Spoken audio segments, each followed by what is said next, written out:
Good morning, good morning. Good morning. Roger, what's up, sir? Right here. How y'all doing? Very good. Good morning, all. Good morning. Give me a minute. My technology was working against me this morning. Finally got it up. I'll be back in a minute. Okay. Cool.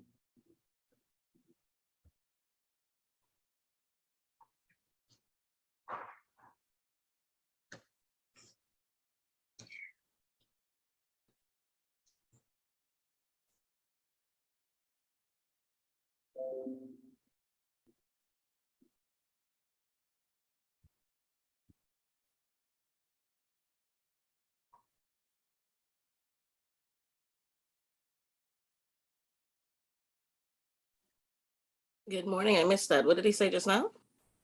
His technology is working against him, so just give him a minute. Okay, awesome. Thank you. Okay. Crystal, good morning.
So good morning, everyone.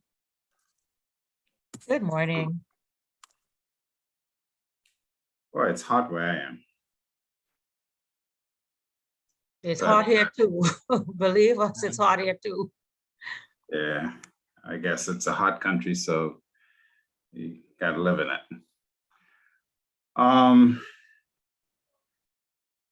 I just, before I forget, I said this last time, those of you who have assignments that you have not submitted, please do so.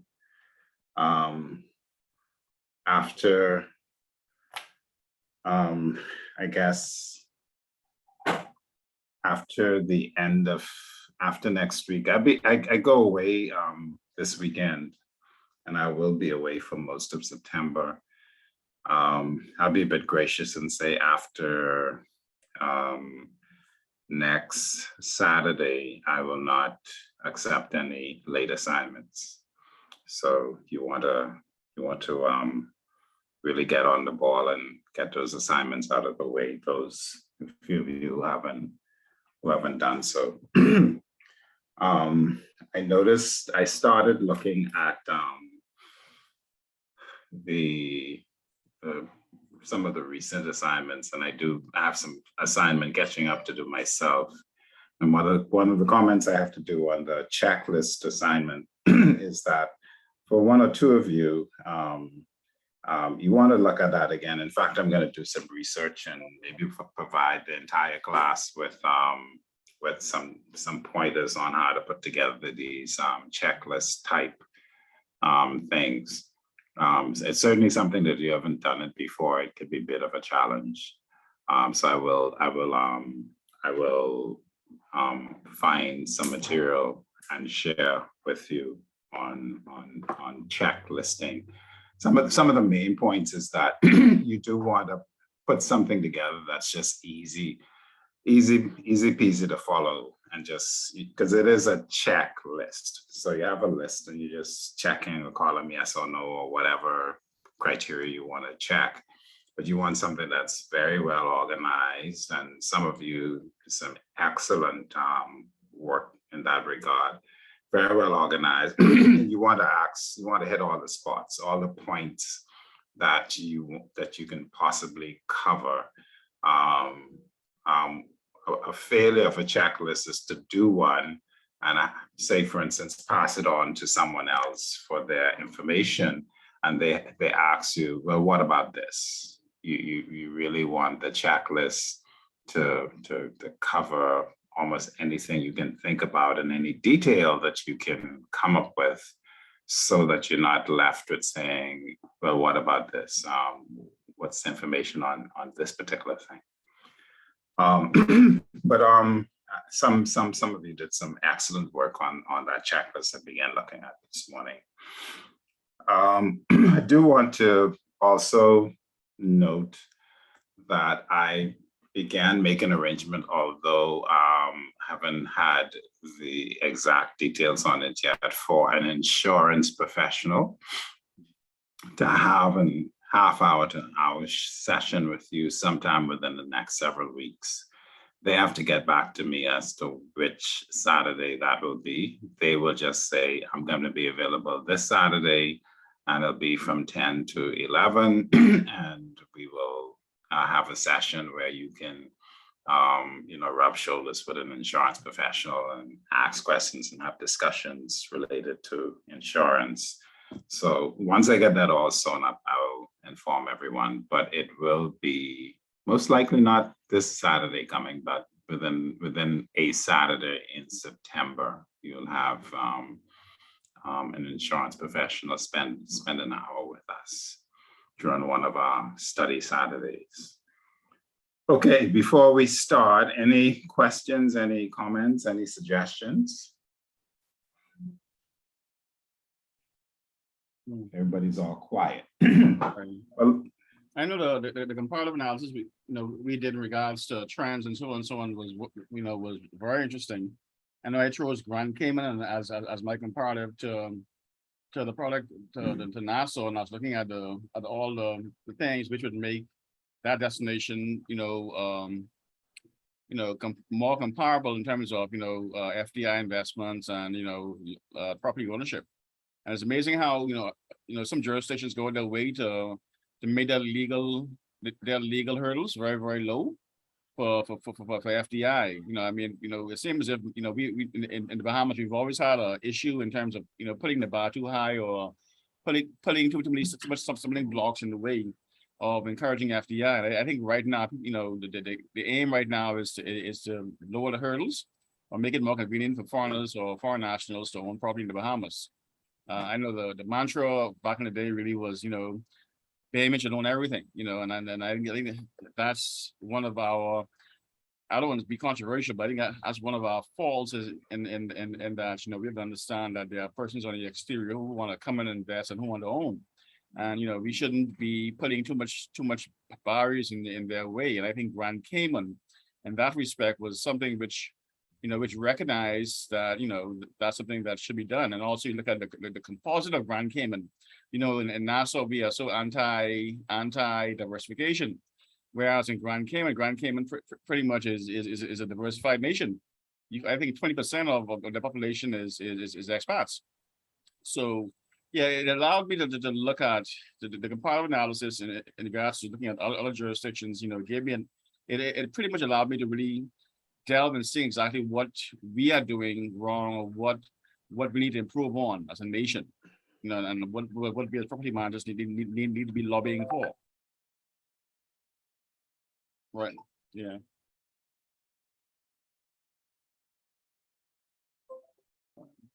That's me.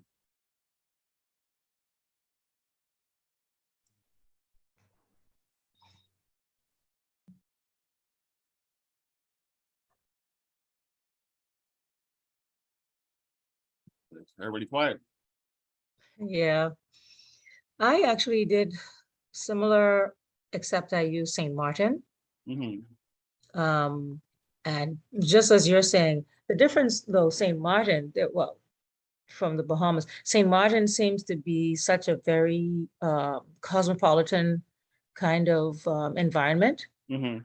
And they certainly do look out for the FDI. However, they also look out for their own folks. So it's like not permanent ownership, as it were, for foreigners. And they do not hesitate to give them uh, governmental sanctions and problems if they don't live up to their financial obligations. And they're quick to also retract and, anything that they've given them. So I thought that as far as the Bahamas goes, that country really was looking out for their own, as Mhm. well as inviting others, because I mean, they've got every kind of luxury. Any person who wants to, expand their economic wings, that's the place to do it. Mhm. And Bahamas could take a couple of steps from their books, because I thought that was very reassuring as a country that, your country is looking out for you. And like you said about being controversial, well, I don't even fear that at the moment, because I really think we could do better for Bahamians as a whole, especially the up and coming young, the struggling smaller businesses. So this forecast and analysis really opened my eyes to seeing a lot of that kind of stuff. Yeah. Right. Also, I think I noticed more so that, we are finally realizing that the family islands, can be another great source of revenue for FDI and then second homes.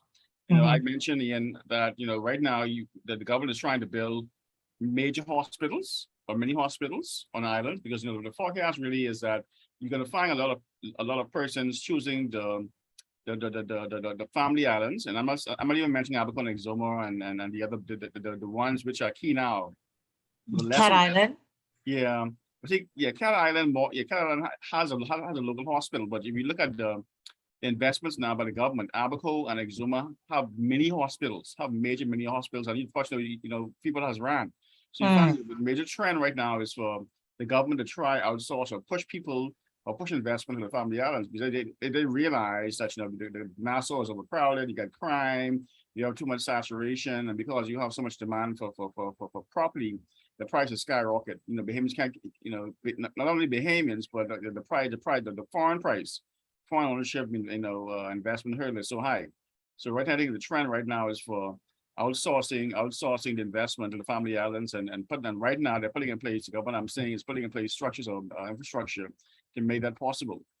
I mean, so it's a good trend, and then also I think the rise of the gated community or the exclusive gated community, where you have to be invited to get in, is also on the rise. And as property managers, we understand that that's that's on stream, where you have people who are living in these small conclaves who demand and who insist on privacy. You see, and I had something. I'm referring to that article with movie star, oh God, Johnny Depp, when he had and Tara Brooks, his property manager. I think the thing, the issue that we have in as Bahamians is that people, foreigners see us as too talkative and not really confidential. So I think the trend now is for let's say gated communities, and of course, with that comes more confidentiality and more restrictions and movements. Everybody going on a trend, but it's just a statement I made. That is interesting, Kevin, that you said that too, because what I was thinking too, like just how you talk about the confidentiality and Bahamians talking so much, I noted in one of my papers that, we're finding ourselves with these large investors coming in and them building multiplexes or them building these private communities where you have to go through a gate to get in, etc. And one of the things is that a lot of people may even run towards those because of the confidentiality, because these places actually have an office that actually runs their business, that actually manages their properties. So they don't necessarily have to deal with this one individual who seems to just be a real talker, but they they're managed by the office that is fully staffed by these developments Mhm. that handle their business in a confidential manner, you Mhm. know. So that is also a very interesting thing, and as relates to that and the confidentiality, and that could cause problems for the industry itself. That's true. That's Yeah. very true. Yeah. That is so. And then another thing I was thinking about too along this line is that, well, not along this line, but also how a lot of these investments are coming in. However, I personally feel, and it could be controversial, that the market is now overpriced because it's affecting the local small inner city places. Like you can't go anywhere and buy a $40,000 property anymore. That's Unless right. maybe you go in the Grove, but who wants to go in places like that? You Mhm. know, so it's like the middle class, the up and coming young persons, it's really difficult to actually go and buy a duplex that has been, say, taken from the bank and say buy it, and then you have a home, but they want to charge $200 and something thousand for something that's going to need another $100,000 renovations. That's And right. like, but why is it so expensive?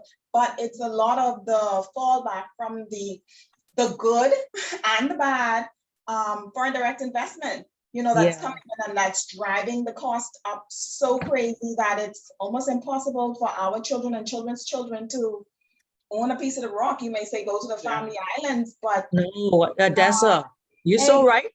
You're so right about this. And you know, Odessa, do you recognize as well that exactly to your point, girl, you have me getting all worked up right now. Because the banks are being ridiculous. A friend of mine who is a professor at the university went for the bank mortgage, got the mortgage, but just to your point, they make it so difficult for you to be able to afford something unless you're trying to get, go to the Grove. And this person qualified, but they gave him like half of what he was worth. And even our banks, they've been so spoiled with this foreign investment.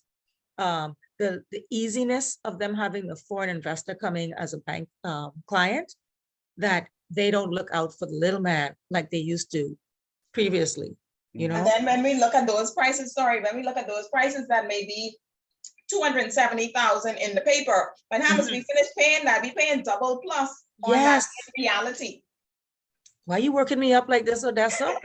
I'm worked up because I'm experiencing it and I'm seeing it so much. I am too. That's why I'm telling you, you're working me Same up. here, same here. Georgia, you too. Oh my God. It's just, I mean, we laugh because if we don't laugh, we'll cry. But it's just so sad that we work so hard. And imagine folks beyond us, who are not as fortunate, because the fact that we're all able to be on this call, I can say we are steps ahead of many other people. Yeah. But imagine we're struggling. So can you imagine the other folks who are even trying to even get that Grove place, Right. or even a $40,000 mortgage for some kind of low cost home? Right. And It's also that imagine, much more difficult right. for them.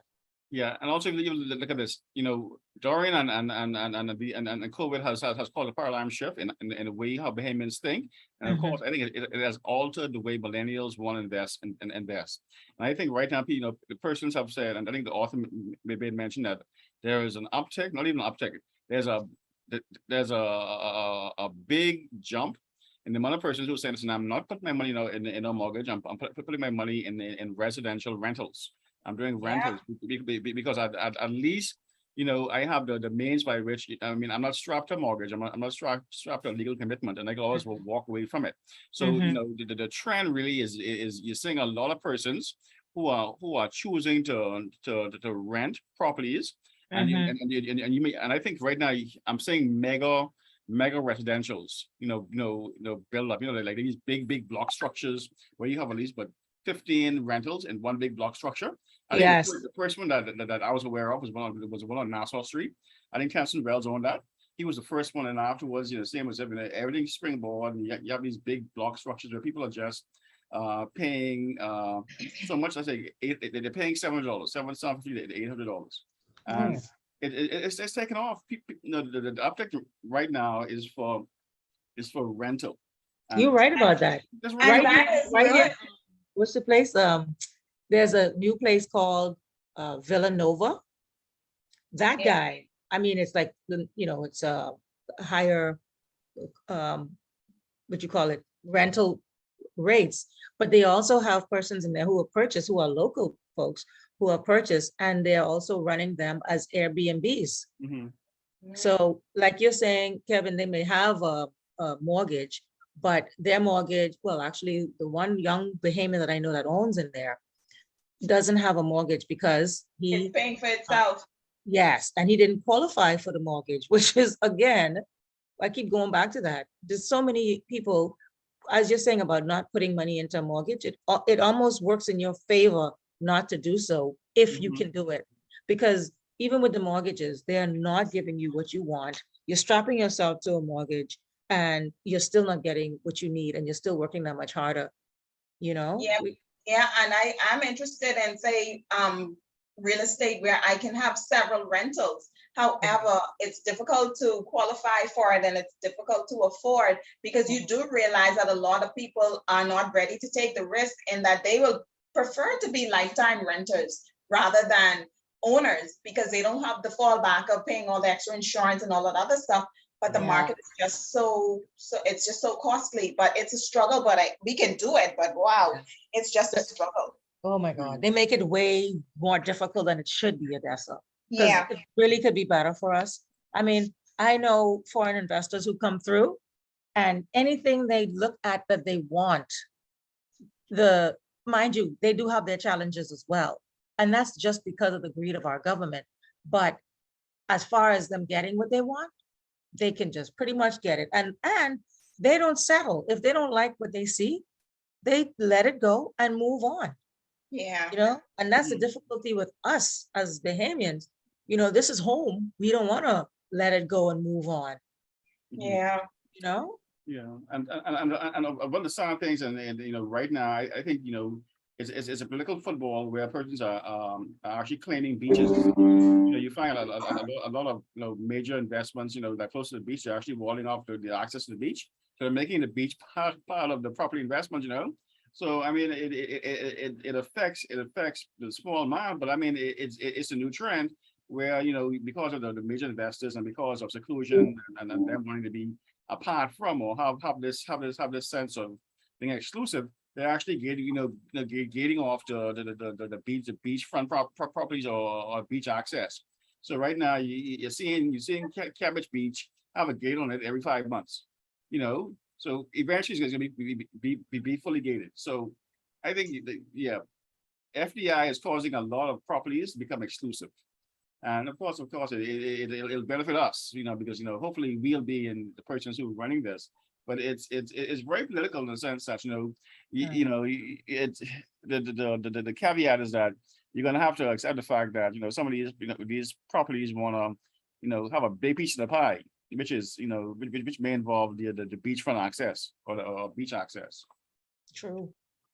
Yeah, one point that I think is very important in this really great discussion that all of you have to really think about tackling this is that, and some of us don't realize how deep this is. It is very, very difficult for Bahamians to survive and to prosper in their own country, and it's difficult on all fronts. Those of you who've tried to put together a business will realize that it is not easy. And a big part of the difficulty is when you start to deal with the people who are supposed to be giving you licenses and other what they call the various authorities. This country does not make it easy for Bahamian to go into business and to stay in business. I know so many young Bahamians. I do a business advisory service, and I know so many young Bahamians who just threw up their hands and literally went to the Caymans to incorporate their business because they could do it in a day. It's done in a day. You land in the morning, and when you leave in the evening, you have everything done. You have a business. that can't be done in Bahamas. It's impossible. So sad. If you get a business fully up and running within 2-3 months, you have done an incredible thing. But it's a norm in the Caymans and other places. You just land and you walk out with your business fully done.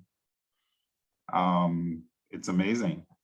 And it's not just business, it's everything else that you guys have been talking about. The landscape for Bahamians is very difficult. Investing and all of that stuff is very challenging. We do ourselves right in. God knows why. Cleophas.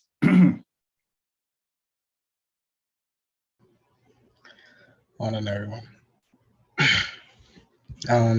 I just wanted to, I was listening to all the conversations earlier, but one thing I've noticed working with Bahamians and foreigners for a little while, our greatest downfall is ourselves.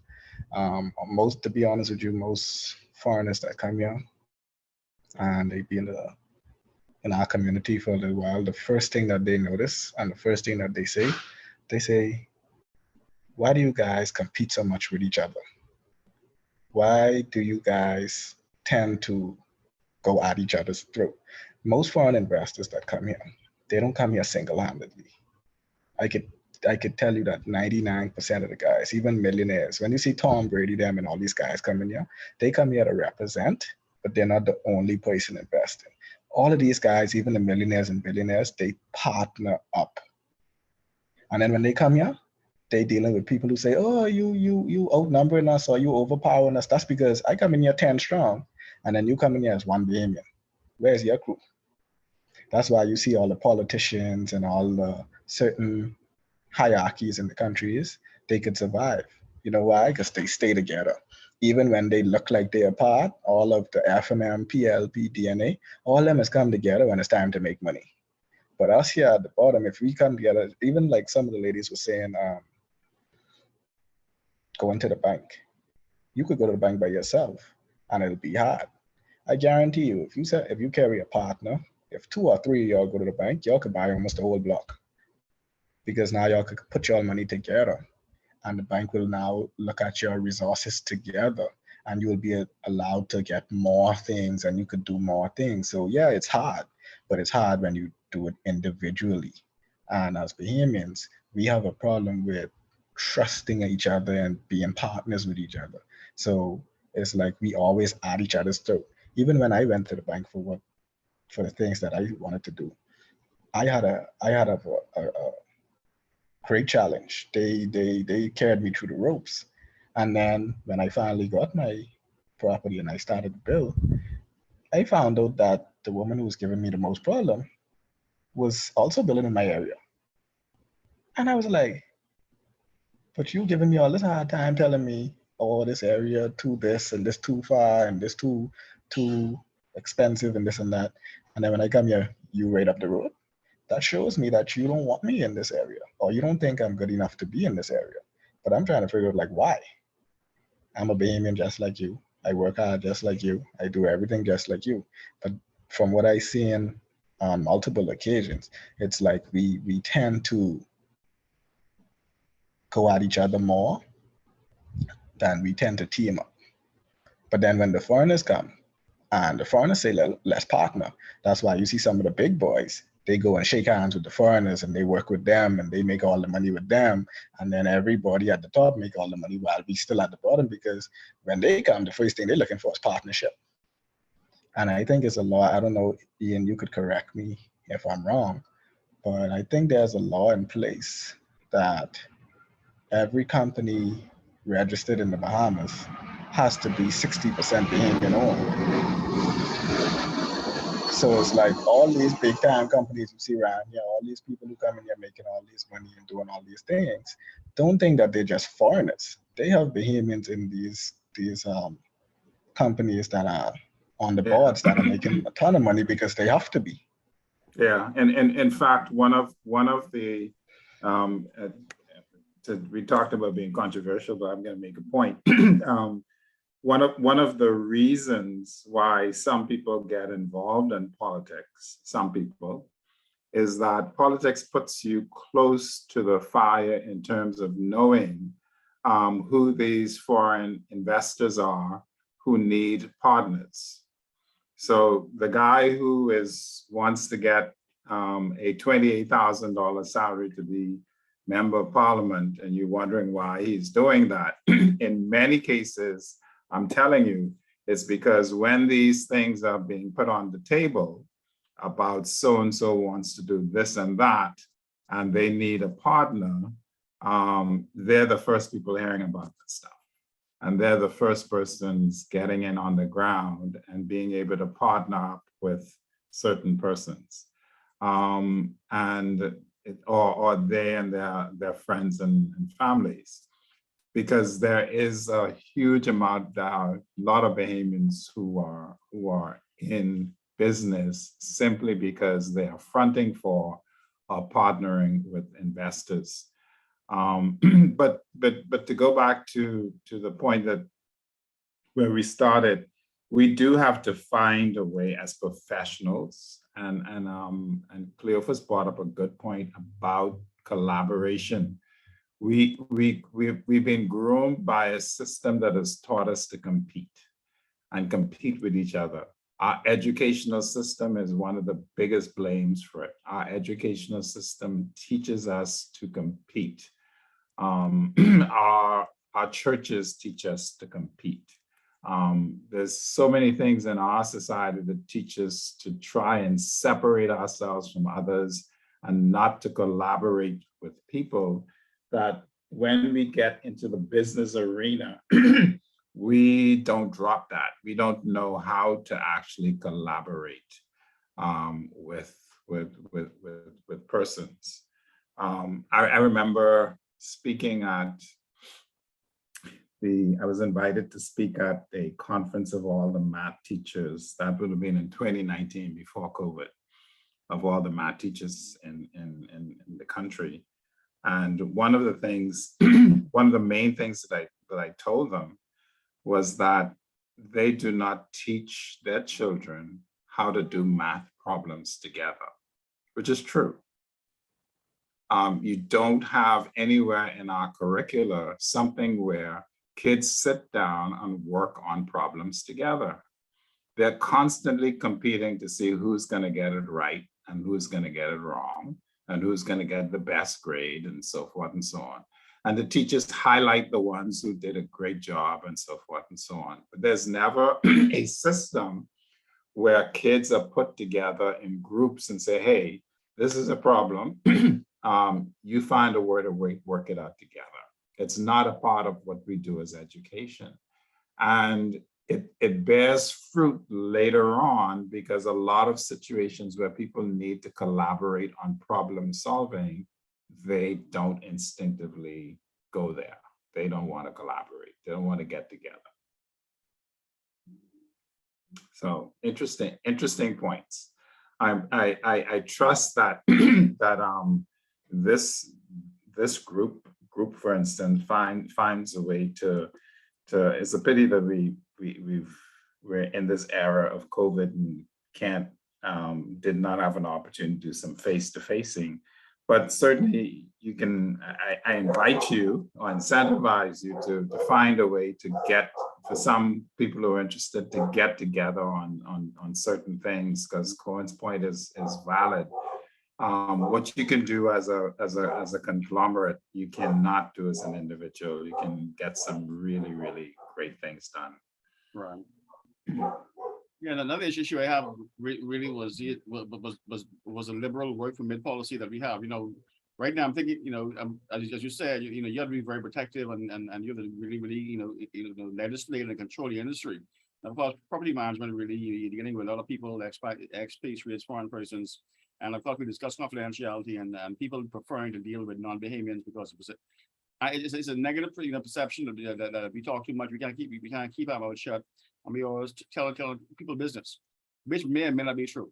I'm thinking it can be true. We got to really put in place, or just lobbying as part of our lobbying system, to make sure that property managers you know, that we protect or we ensure that Bahamians get these big contracts or these big opportunities. It's right. If you look at the landscape, I didn't realize how the landscape is so big on Family Islands.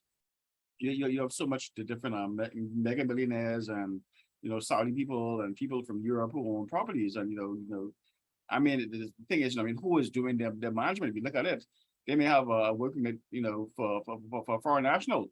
And the sad thing is that, you know, the legislators, you know, are just so willing to accept the annual fee.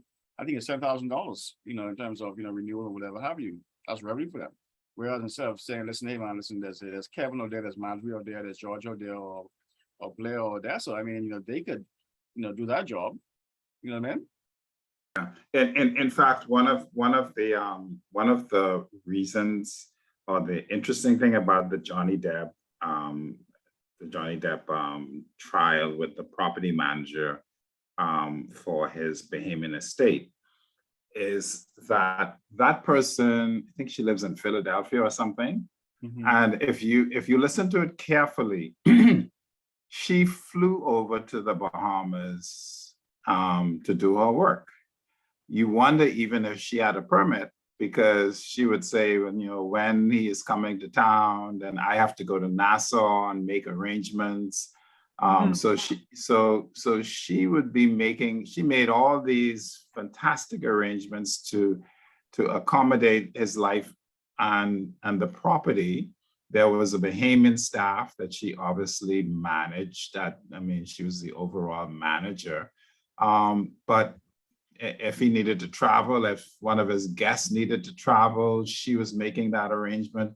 If things were being imported, she made all of these arrangements, but she does not live in the Bahamas. Yeah, I saw that. And you wonder even if she had or needed, in quotation mark, a work permit. And you also wonder, wouldn't it been easy for Johnny Depp or people like him if you had a property manager that actually stayed here and didn't have to fly over and leave to do their job?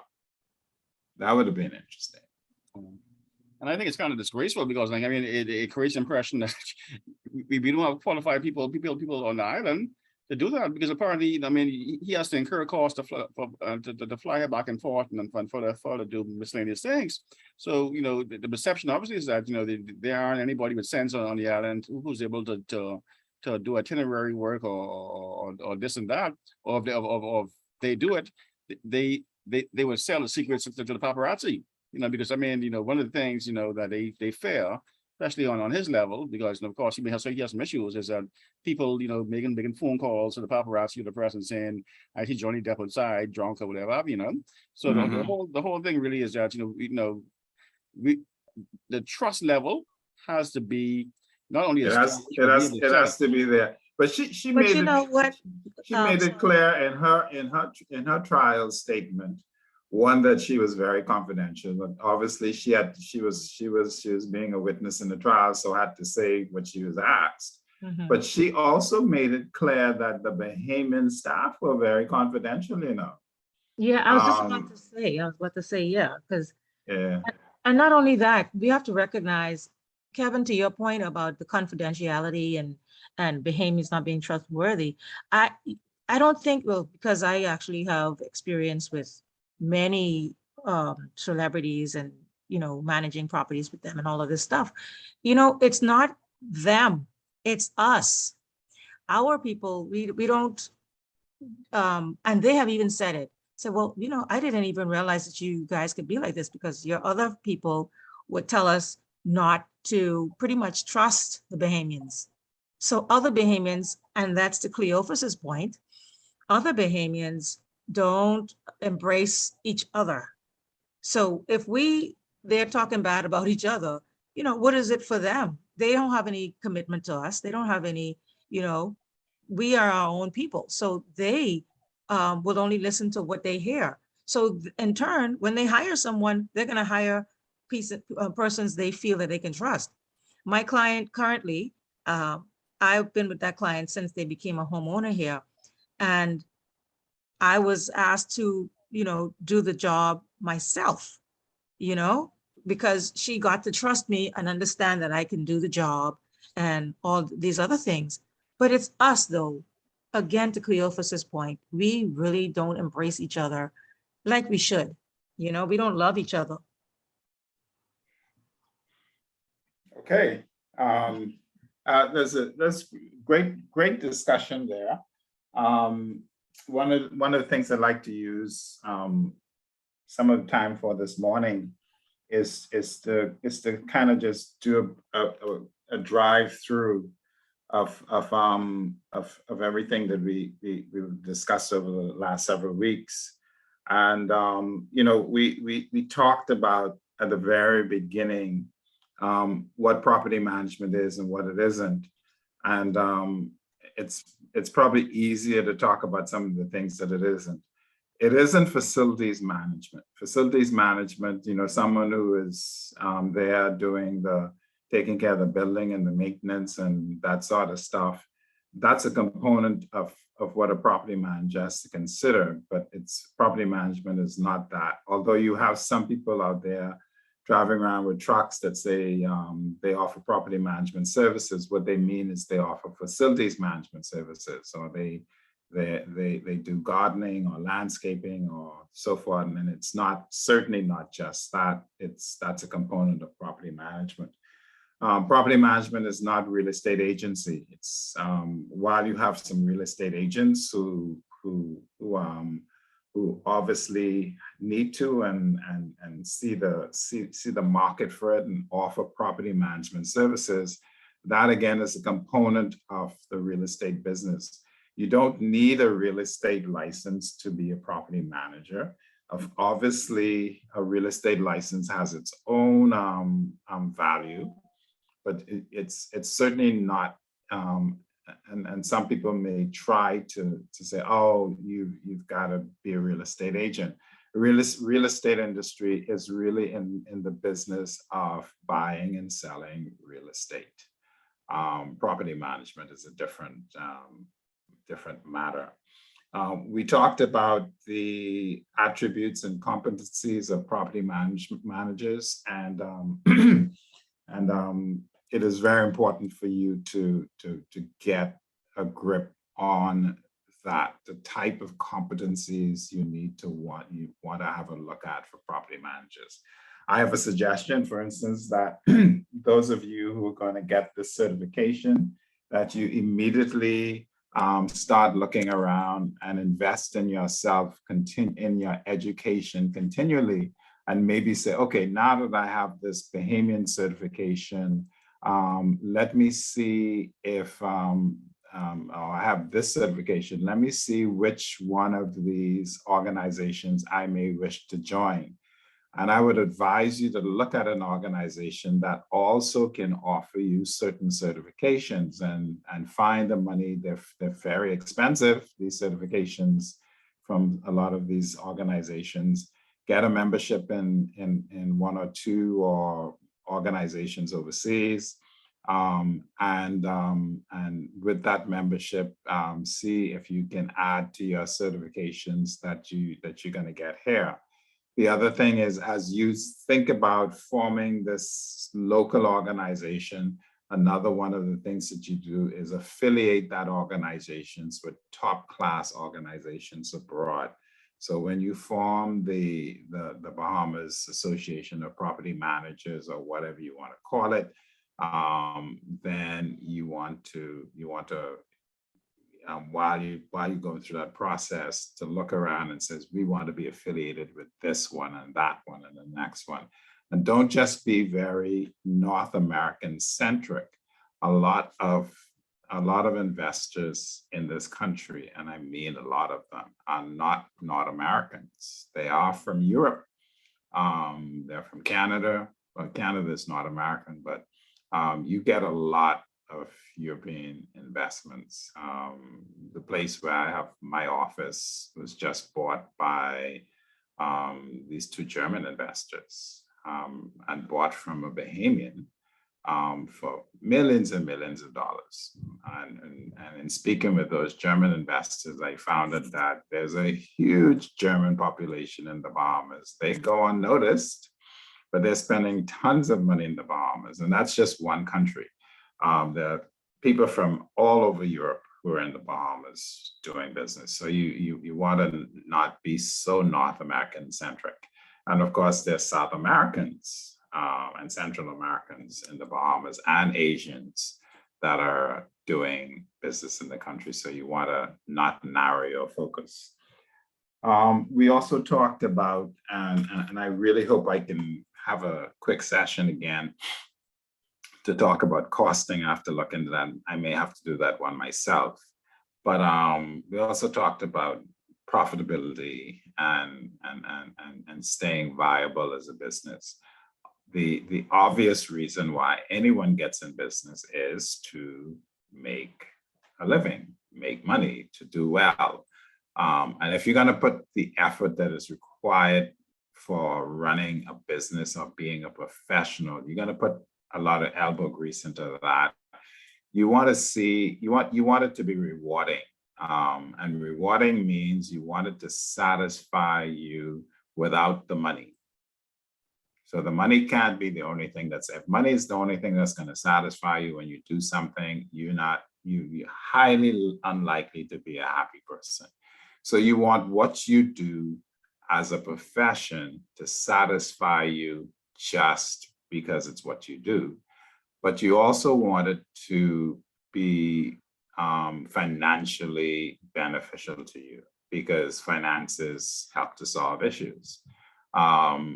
So as a property management professional, you have to put your mind to how do I operate so that what I'm doing is financially beneficial to me and to my children and their children. That's another thing the Bahamians don't do well enough.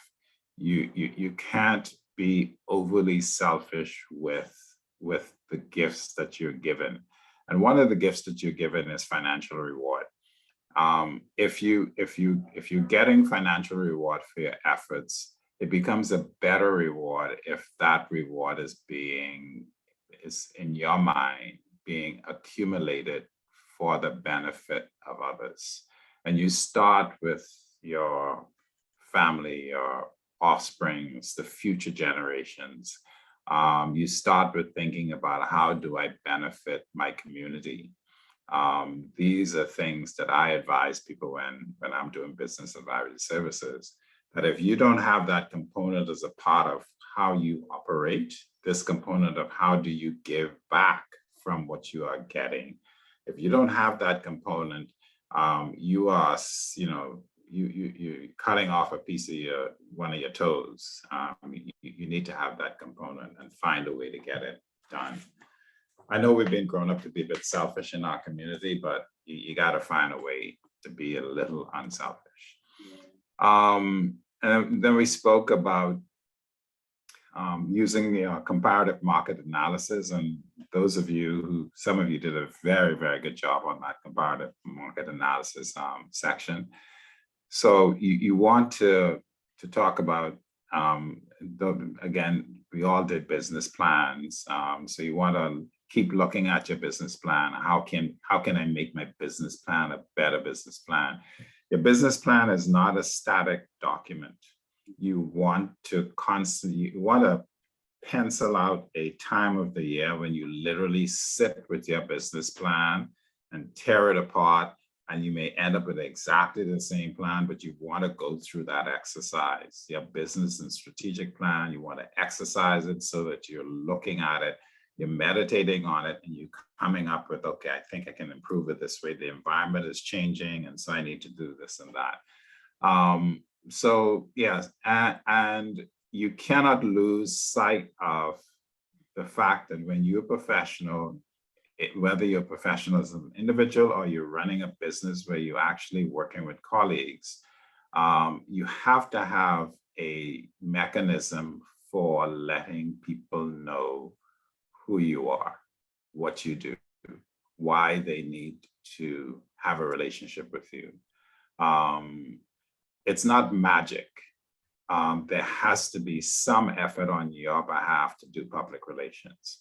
Whether that public relations is simply word of mouth that you rely on, but if you're going to rely on word of mouth, then you want to make sure that the mouths that are speaking the words are going to speak words that are going to benefit you. That calls for high top quality service. In fact, even if you're going to just rely on word of mouth, then it is really to your benefit to find a way to incentivize persons to say, refer you. But you should have a public relations strategy if you're professional or if you're running even a full-blown business. One of the things I'd say to you as a professional, those of you who have not done it yet, at the very minimum, you should have a business that has your name. This is something I advise all young people.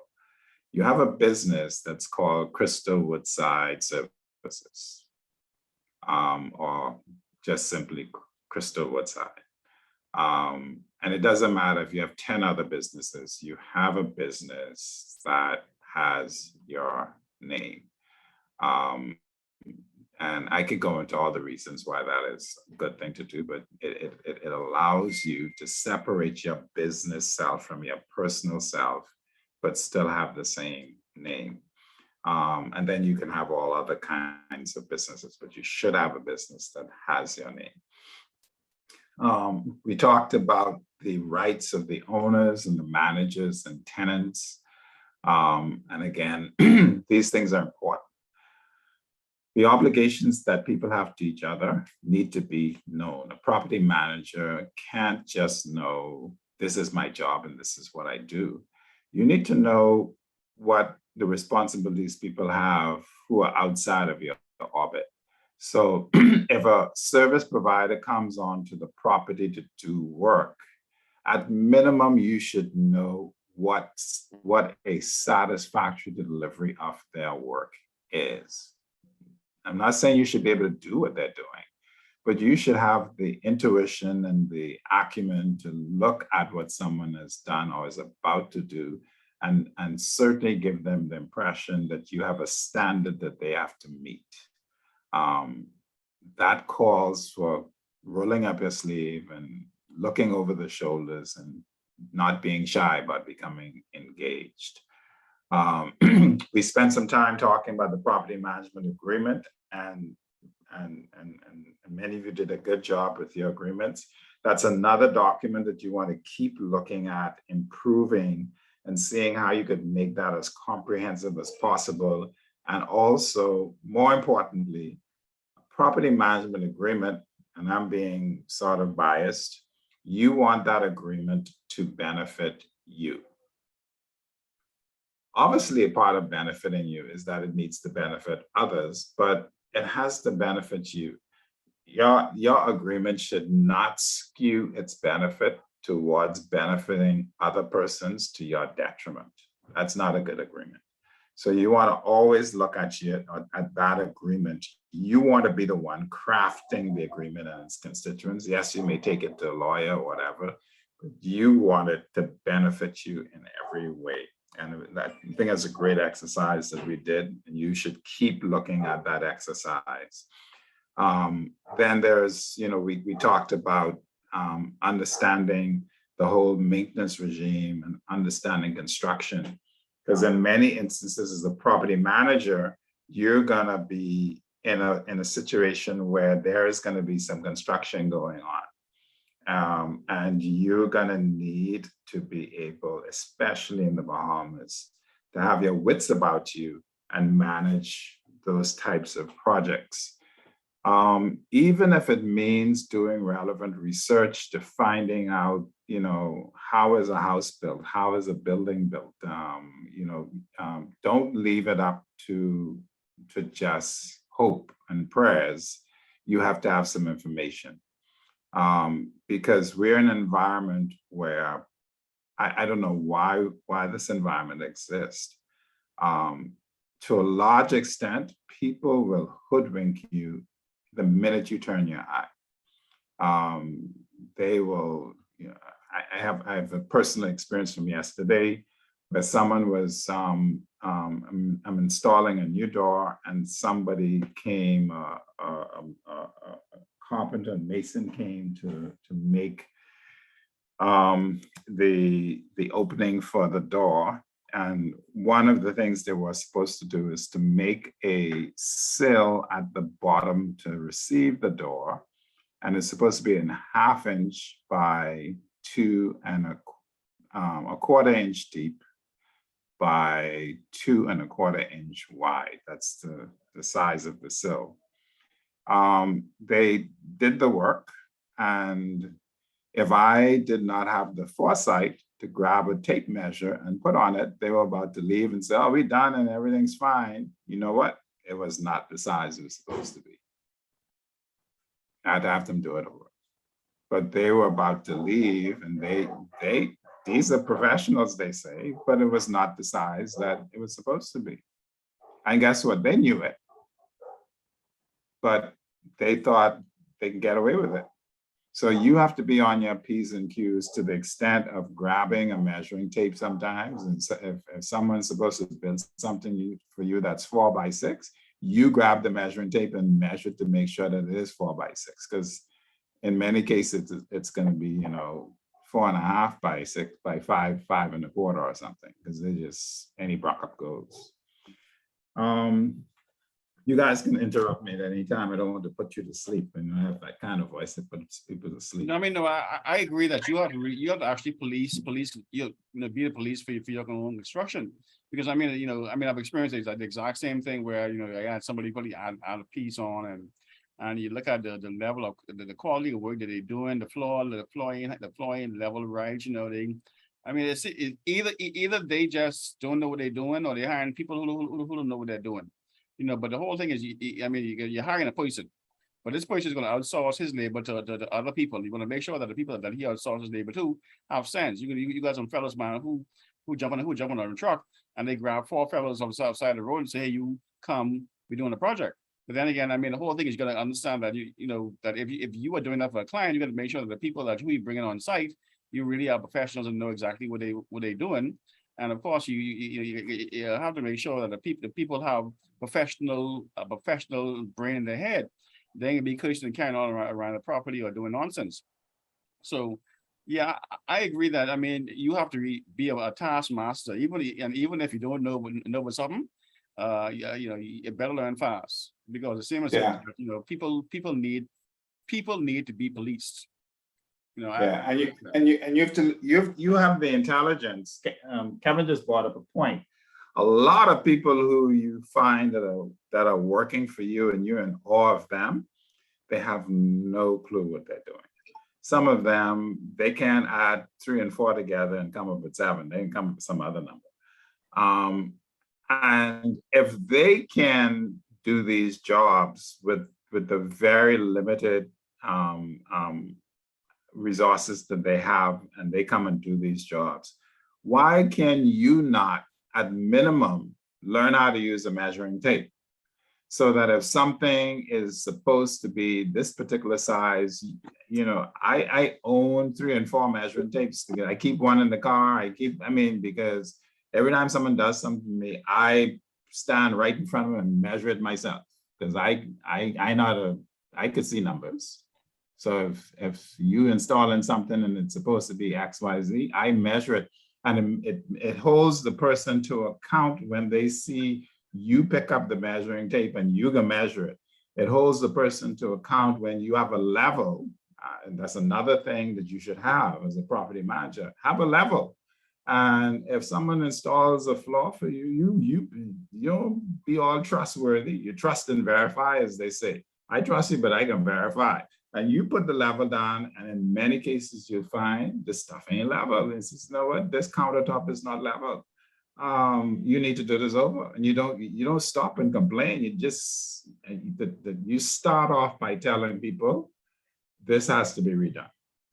I'm not taking no, oh, can you live with it? No, I ain't gonna live with this.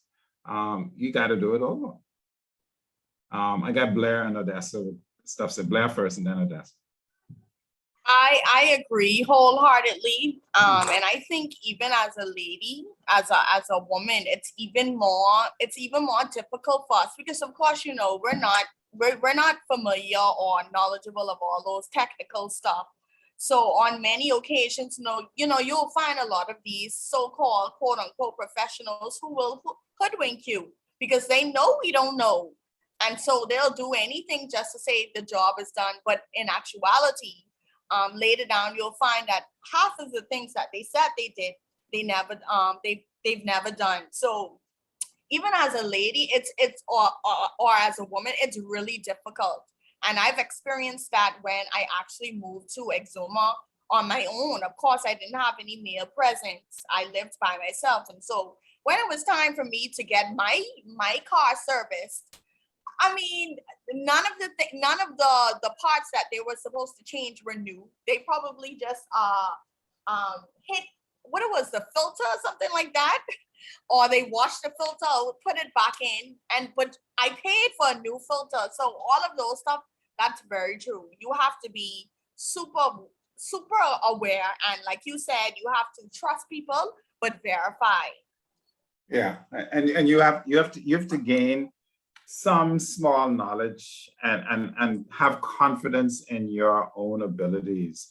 A lot of persons who are doing these work for you have abilities well below yours and they're able to do this stuff. So in that case, then you've got the ability to understand if a filter is new or not. You have the ability to measure something, to see if something is level, to for instance, understand whether a job primer is being put on a job before it's painted, or they just slap the paint right on the concrete. These are things that you have to start learning, even if you've got to go and YouTube it, or YouTube it and take notes, or spend a couple of dollars at BTVI doing a course on something. Find a way to increase your knowledge in these important areas that people do for you. Odessa. Okay, as for an example of what Kevin brought up and you brought up, I actually have a paint project going on right now. And one of the issues that I found out, well, I spoke with the people at the paint place when I was buying the paint, and they told me that the issue that I was having on my building, they sent an inspector and he said the problem that I'm having on my building is called chalking. Never heard of it before. So I was able to get someone that was professional about knowing paint, knowing what happens when something goes wrong with painting, etc., what causes problems, because I had some peeling of paint. So I decided to go and get the paint job. I was ready to get my building repainted. So I had this guy who I had been talking to initially. He is an actual painter, right? And many days I'd see him posting stuff about how he looks like a whole bucket of paint, etc., right? So the guy who came to do the inspection from the paint place had recommended this guy to do this pressure cleaning, but because I had to pressure clean the building properly before putting any primer or anything on the building. And he even recommended a moisture sealer. So, and then he said, well, this guy also does painting, when he has his jobs, because he does a lot of commercial jobs, when he does his jobs, he would call me and I would measure the building and tell him how much paint he needs. So me, on the other hand, thinking, okay, this guy is experienced with pressure washing as well as he's experienced with painting. So I'm expecting that when this guy begins my work, I'm going to see him on property doing some of this work. Well, lo and behold, he has not picked up a tool on my job as yet. He has had his people come and do the pressure washing. And as a result of their carelessness, I had to replace 90% of the screens. Well, they're paying for it. 90% of the screens in my windows because the pressure washer damaged all of them. And then they came, they did this pressure washing, and now they're doing the priming. And I'm like, okay, where's this guy who's supposed to be the painter? And I'm like, hold on. And then I expressed my concern. I was like, okay, I understand that this chalking is no joke. I said, we see a lot of it throughout the country. I said, based on YouTube, you have to wash it down properly. You have to use some kind of cleaner, some sort of acidic cleaner to take it down to the blocks if need be, if it's severe, or you need to pressure wash it properly, and you may need to pressure wash it twice, etc. So I don't want you to do anything to my building until we are sure that the chalking is gone. So he's like, yeah, no problem, no problem. And he sounded actually surprised about this chalking thing and what needed to happen. So that should have been a red flag right there.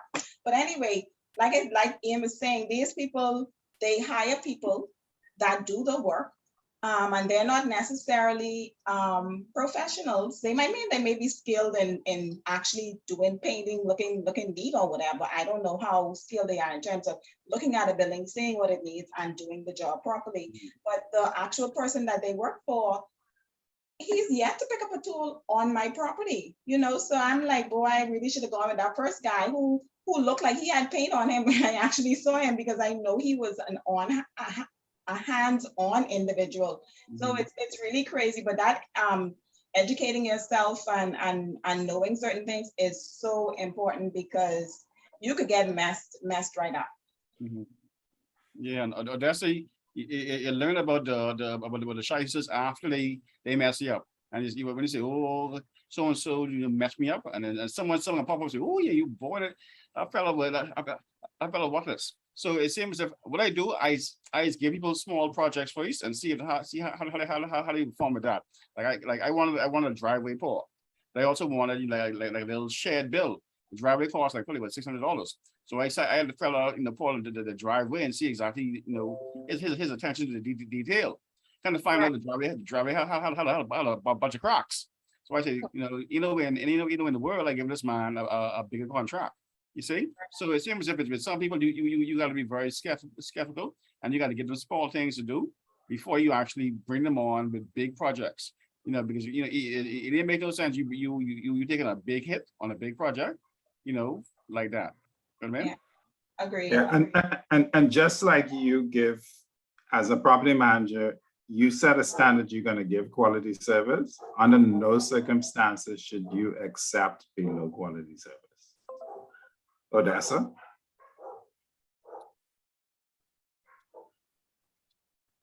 Okay, I thought Odessa. Okay. Yeah, I didn't say anything. Okay.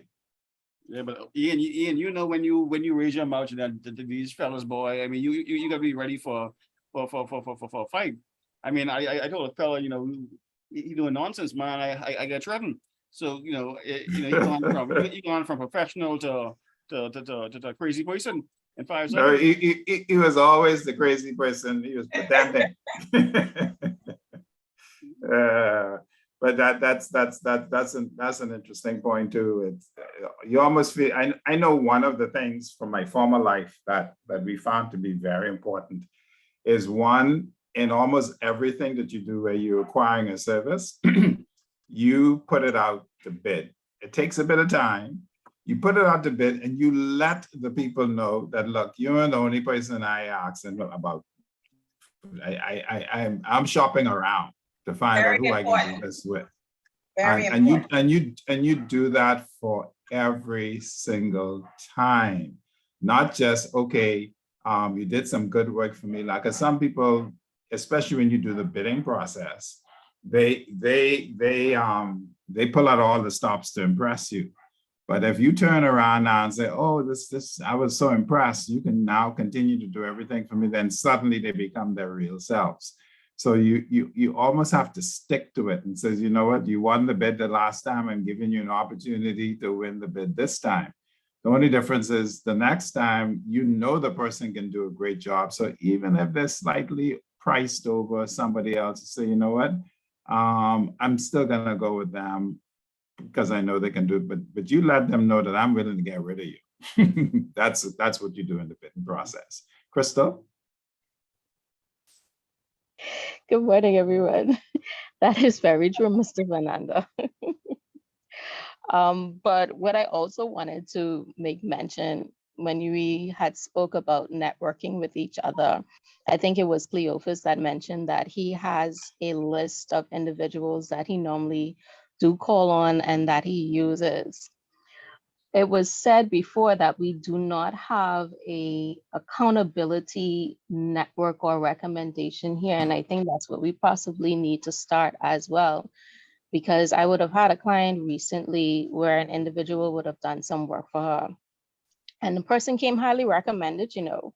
However, when he was about to complete everything, she noticed a few irregularities.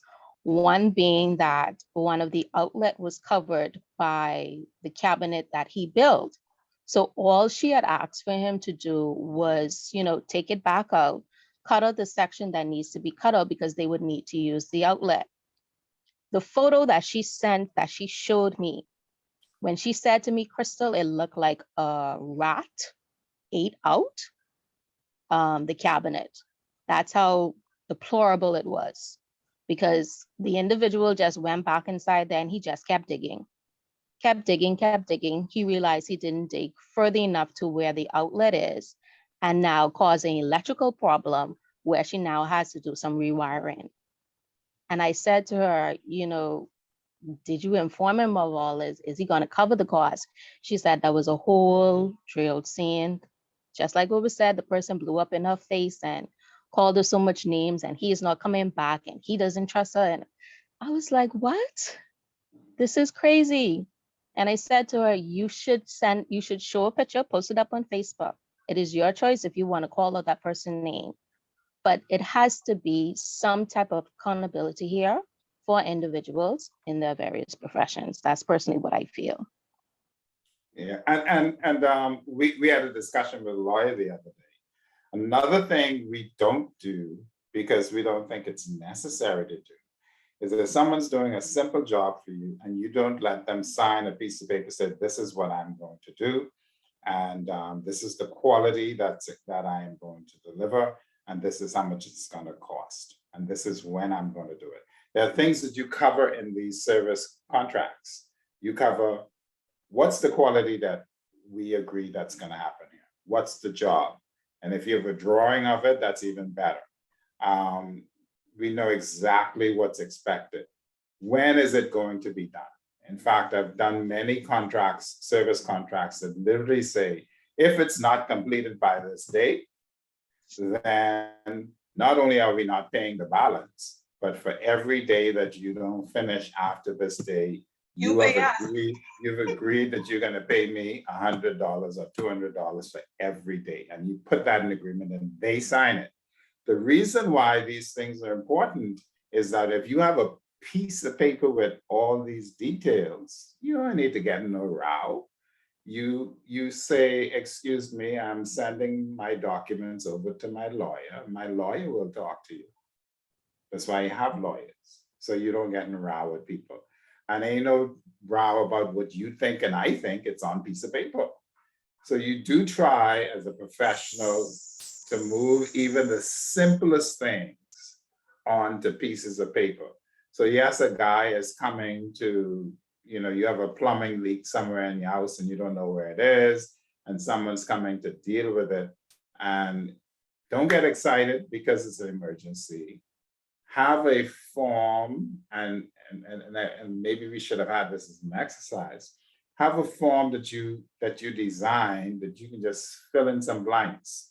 On this day, at this time, I'm employing serviceman so-and-so. This is the details. The only thing you're changing is some certain things, the details of what the problem is that they're addressing, what the expectation is about what they're gonna do, and what it's gonna cost, and when they're gonna do it. I literally break your stuff down like that, and you have them sign it. And if they don't want to sign something like that, you get somebody else to do the job, emergency or not. Because there's no greater emergency than having someone address their emergency, and 3 months later, you're still addressing your emergency. Odessa and Marjorie. Marjorie, you had your hand first? Go ahead. Oh, Marjorie was first, okay. Marjorie. Thank you, guys. Oh my goodness. Right now, you guys don't realize what a big deal this is, listening to this particular part of our conversation for me. I'm actually going through something like that, except though, Ian, I purchased this thing online, trying to do business with, local market. It's it was on Marketplace on Facebook, and you know, they're known for being very reputable and whatnot. So I chose a person to do this carpeting project, a couple bar stools with the back, right? I chose the person, I made the payment, I paid in full, did a wire payment. I've never met the person before. That was, You paid for the job in full before it was done? well, because they said they needed to get the material. And I guess Never do that. that's Never a pay for lesson. something in full before it's done. That's the lesson right there. First, that's the first lesson. Here's the second part of my horrible experience. The person was, that happened, I made that payment like August 6th or so. And they were supposed to have delivered it a week later. I'm yet to receive the product. I called and they started ghosting me. And so I went back to the Marketplace. They have not responded to me yet. So I called a couple police friends, and I've been ghosted. I've heard all kinds of excuses why he hasn't been able to do it for some, and this is what really bugs me. I don't know the person, so I really don't need to hear the life experiences of that person. Oh, I'll drop it in an hour. I'll be there about an hour or so. I gotta go drop these children off. Okay. Next excuse, oh, I have COVID. Okay. Next excuse, well, it raining too much. And this is what I have had to deal with for the last month, you know, with this stranger, a friend of mine who's a police. We went looking for the address that he finally gave, and that turned out to be bogus. You know, so now I'm back to the point of looking to find this person. And my police friend said, don't worry, we're going to find him, and, you know, we'll take care of the situation. But, you know, when we say support each other, why would this person do this? You know, and you have a bank account, you have all these things in place. And the company is called Entire Builders, in case any of you are looking. Don't.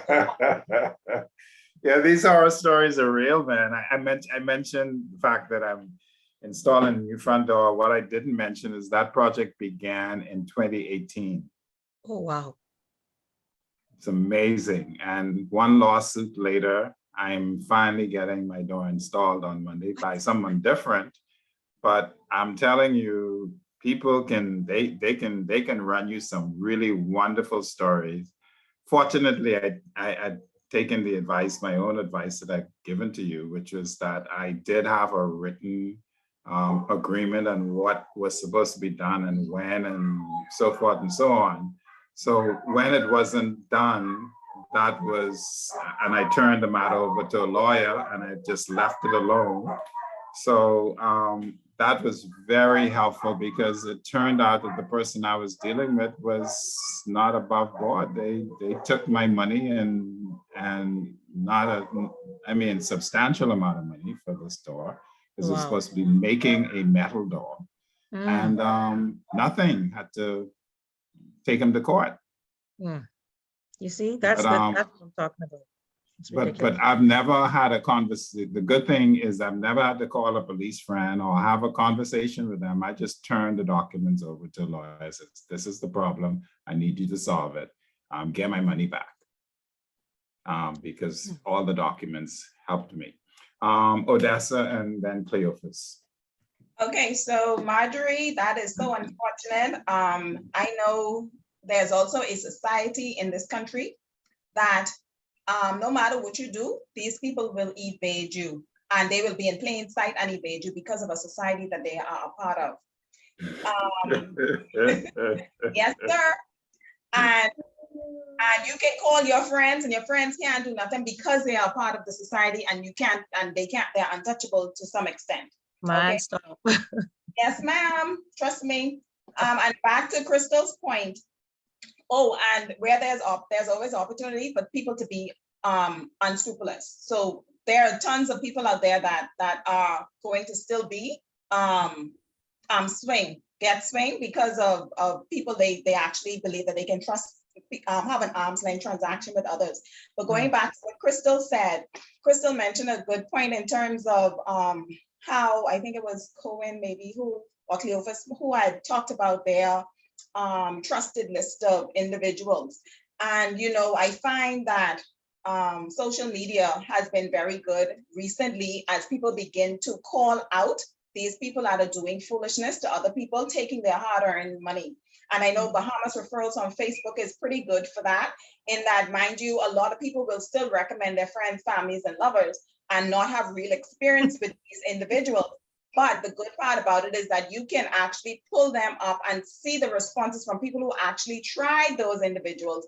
And you will find that as the list shortens, now mind you, there's not a list that, an actual list where you see and then you can now delete from that list, but you see the recommendations, you see how much times people would have recommended these persons, and then you begin to see the trend where, oh, this person was very popular and is very popular out there, but this person does shoddy work because 10 different people has already come back and said, they just popular, don't fool with them. You know, so that is very important. So as an industry, it would be great to have an industry list, just like how you have a listings list, an industry list of professionals that will not ghost people, that will live up to their word and work with integrity to actually assist people, because it's really sad when you spend your hard-earned money and you trust people and people do you wrong. And yes, please never pay them in full. Never, ever, ever, ever.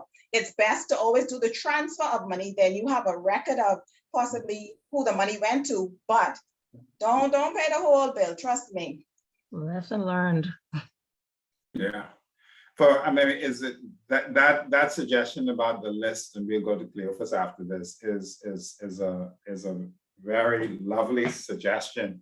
I know, for instance, that at the Ministry of Works, I don't know how whether this has helped them. They started a process a good number of years ago where they were creating a list of bad contractors. Really, they did. So once you got on that list, you were on the blacklist. When I was head of administration at Central Bank Greece, we created a blacklist. So if we dealt with someone who we deemed as a person non grata, we put them on our blacklist, and we made it clear to the organization, this organization will not deal with this person in the future. To the extent where we needed something done and they're the only person who can possibly do it, we'll go to the foreign and we'll go to the US and get the service for us. If they're the only person left on the island, because we've put them on a blacklist. So that's another thing. That listing was a very good suggestion. Cleophas.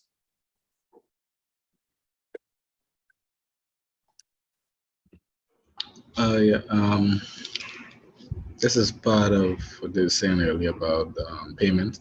Even when you go to the bank, like with construction and all, when you go to the bank, even when you have all your financing, they don't even pay the contractors upfront. Like they give them a mobilization and they say, listen, you got to come up with half to just make sure that they can do the work to get paid. So like we said, the best advice is don't ever pay no one up front. If they say they got to get materials, let them give you a quote or estimate on how much it costs to get the materials. Just pay for that and tell them your services are paid for after completion. Also, when it comes to Cleophas, I'll interrupt you a little bit there. I've been so jaded by this materials thing that one of the things that I do, I insist, if you say my materials, you need to list what the materials are that you're getting and what they cost. And you say, oh, I don't do that. Well, if you don't do that, I can't do business with you. Or exactly, tell me what materials that are needed, exactly how much, and let me go to the suppliers and figure out where I'm going to get these materials from. Because look, a lot of people use that materials thing to really, really, really chip people. Sorry, Yes. Cleo. They do. yeah, even with like you said, even with the material thing, like even when you ask for a quote, you got guys who will go home and type up and forge a Kelly's receipt and tell you that something would cost us what, $50, they'll put 500 on it. So even with that, even when I do get quotes from people, I also verify. Like if you tell me, hey, it can cost me $6,000 to get this amount of plywood for this roof for this building. I say, okay, cool. And then tomorrow I'll call Kelly's Lumber. I say, hey, I need this amount of plywood. How much it's gonna cost me? If they tell me something different, I ain't dealing with you no more. Because I feel like from you be dishonest at the beginning, through the whole process, you will be trying to make up for the money that I already caught you trying to move from the beginning. True. So the rest of the project now, you will still try and say, oh, well, I need nails. Oh, I need this, that, and the next. And it's only going to make it difficult. And I don't even want to. And the shocking thing, Cleophas, is that many of us lay people don't realize, because I've seen this happen before. Someone says, oh, I need nails. And the nails are, $3,000-4,000. You go buy nails yourself. You pay $10 and get more nails than you could use in your life. I tell you. These things So cost They give you a case of nails for $10. Yeah, I've seen that. That's happened almost to me too. But like you said, check it out. Just that this case here, this has killed me because I'm usually more careful than this. And I just thought, let me just trust this process. And it didn't seem an unreasonable amount, but I just figured that this would be done. But we still have to be diligent. Yeah.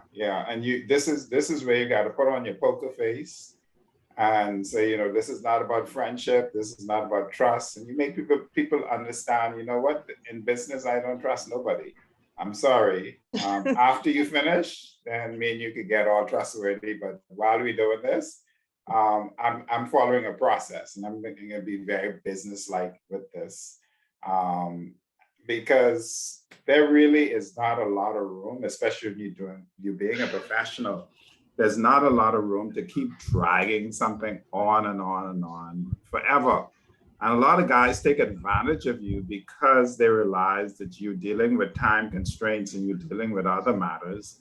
And so they believe that if they can slink away because you have a time schedule that you're dealing with, or you don't have the energy to deal with them, that they could just do any Brock-up goes, and then they break off running, and you're gonna run behind them, and then you can say, you know what, let me accept that because I need it by this time.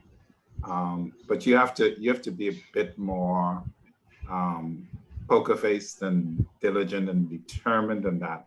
That's the only way we're gonna stem this tide, because there are lots and lots of people out in the industry who are not above board. Georgia. Morning. And because they're not above board, that is, we as a Black people, or as people on the whole, Bahamians, we're our own downfall. And that's so sad that we're having this discussion right now. And we scream professionalism when not everyone, and the majority of them, are not above board. They try to get a lick off one job instead of being just honest. And Just Georgia, honest and doing their job. And when we blacklist them, we discredit them, then they want to kick up all kind of fuss. They want to go to the media, go everywhere and say, oh, you're only giving the Black man no job, and you're rather pick the foreigners, and you're rather pick this. When, yes, because they actually want to work, do their work, and do it honestly and in a timely fashion. right. Yeah. Say what you want, but the white man, when they come and give their quote, you will have that done from the white company. True. When the Haitians come, you will have that done. Actually, before time with the Haitians, you will have it done. So why we as people, Black Bahamians, always feel we need to get over on someone, make a whole heap load of money, hit you with one job. As I said, they won't charge me $851,000 to build 2 townhouses, 2-bedroom, 2.5. And then he could turn around and say, oh, well, I could give it to you for $600. How all of a sudden $200,000 could come off? How? Right. How? If you correctly gave me, and the bidding process, I said, I ain't in no rush. Everything was detailed. I know they have a whole form. One of the persons who actually did a bid for me, he brought the bid back and say, this is too detailed. I can't fill this out. Thank you. And once they do that, you know what that means. I said, thank you for your honesty. Yeah. Because if you had gone from there, it would not have been honest. Yeah. But yet we try to help each other. And that's what I told him. I said, you as a Black company, I prefer to go to you first to get your quote Mm-hmm, than the other boys. mm-hmm. But you But don't you- give us no choice. That's, oh, You give us No. no choice. And it's sad, like you say, if you don't do your due diligence and check, mhm. because I won't lie, every time I go in a store, any store, I quick to pull up my phone. I even in Kelly's. Okay, Amazon have it for this, eBay have it for that, Yeah. Home Depot have it for that. To bring it in, the duty is this. It's worth my while. Yeah, it is the self-respecting thing to do. A lot of us don't respect ourselves enough to really say, no one should treat us shabbily. And when someone is willing to just exact from you these things that well above the cost of things that you're purchasing, they're not respecting you. And you got to be the one to respect yourself. Mhm. And literally walk out and say, I'm not buying, I might need that, but I got to find a way to get that other than this. You I'm know, not and I spending believe this. everyone needs a profit, but when you're really trying to kill everything of Ouch. one person or what, it's just outrageous these days. And right now they have the excuse of saying COVID and inflation and everything. Oh, God, Come on, everything man. is COVID. Every single thing. Oh, well, you know, materials went up 3 times. Why when it's duty free still? Right? Yeah. Why? You haven't Also, adjusted, but the government has adjusted for you, but you haven't adjusted it for us. Yeah. The same also, way when they go to Kelly's this number, was they have that 30% discount for contractors. I love Georgia. Georgia running hot right now. As you say, you were passionate because you're going through it. I know. Yeah. Going through it. Yes. There's no reason for it. Oh, Georgia, as a property manager, right? If you can't tell your owner, I guess swing. Because he would Okay, swear to then. God, he would swear to God that you and a man in cahoots. got something. Yes. You know you get a kickback from that. All right. Or something. Oh my God. Y'all are just preaching right now. I'm relating to It's everything sad. so It's well. sad, It's and just I'm so I amazing. cry for our Bahamian contractors Hmm. that we have to be like this. Yeah, Alright. but we have steps to take to fix this. Someone just mentioned, even with your bids, you need to be detailed. Says, look, if you're gonna bid on my job, you gotta speak to A, B, C, D. This is how I want it to be. The best bidding process, it takes a little bit of work on your part, is to actually just do a form and let them fill it in. Exactly. And so and then you have another space for anything that I didn't think about that you think about, you put that in there too. But you would find when you do that, and I've had this experience that was just mentioned, when you insist on getting details on a bid, many of them they say, oh, I ain't fooling with this, because that's not how they do it. They look at you and say, you know what, I think I could get 10 grand out of this person. They have no idea what the job is going to cost. They don't care. And that's what they charge you. It could be a $2,000 job. They don't care. They're going to charge you 10 grand because that's what they need today. You have to steer people like that in the right direction by saying, look, this is the service I want. This is exactly how much materials. These are the materials that I think I need to get it done. Tell me how much material you're going to get. What's the quantity? What's the quality? So the brand name and so forth, how much it's going to cost, and just detail it for them. All right. Anybody else before Right, we? Ian, you know, Yeah. we're getting national insurance, right? I had a chance of being present when they open bids for works. And man, listen, the spread between the highest bidder and the lowest bidder is almost like $400,000. People like for a bid, one fella bid like $350, the next man bid $50,000. And you had bids which were like, you know, so weird and so space. You say, man, listen, okay, I being cheap, I'll go to the $50,000. But then again, you're stuck either way, because if you go too cheap or if you go too high, you might get swing either way. So you have to use common sense, or just try to find some mechanism to find the most reasonable bidder or the most truthful bidder, because the spreads between bids is big. Yeah, the system has to be one where you have a mechanism for knowing what something ought to cost. As Kevin is right, After seeing so many in my former life, so many situations where, I give you an example. I think most of you are familiar with the fact that the post office was demolished. The bids for that demolition, the highest bid, and these bids were in millions of dollars. The highest bid was some 32 times bigger than the lowest bid. 32. That is amazing to see. And it's like, wait a minute. That's also because we don't have like a regulation board. Like I was saying, well, that's construction. Construction is much harder to regulate because of all the intangibles. But I mean, with property management, like I was saying at one point, when you create a board, and then like when we did that exercise, I think it was the business plan exercise, where you could say, hey, I could put 8%, 12%, 15%. So like when you regulate it to that extent, you'd have smaller gaps because it's based on the percentage of certain things. What I've seen here, like even like when he's talking about the listing for like banks, when you go to a certain, like when you go to get your place, before you even go and get it built and all that, you have to get a quantity surveyor. The banks can tell you, you only could go to certain quantity surveyors. So it's like, you can't even say, oh, well, I know someone up the road, he said he's do quantity surveying.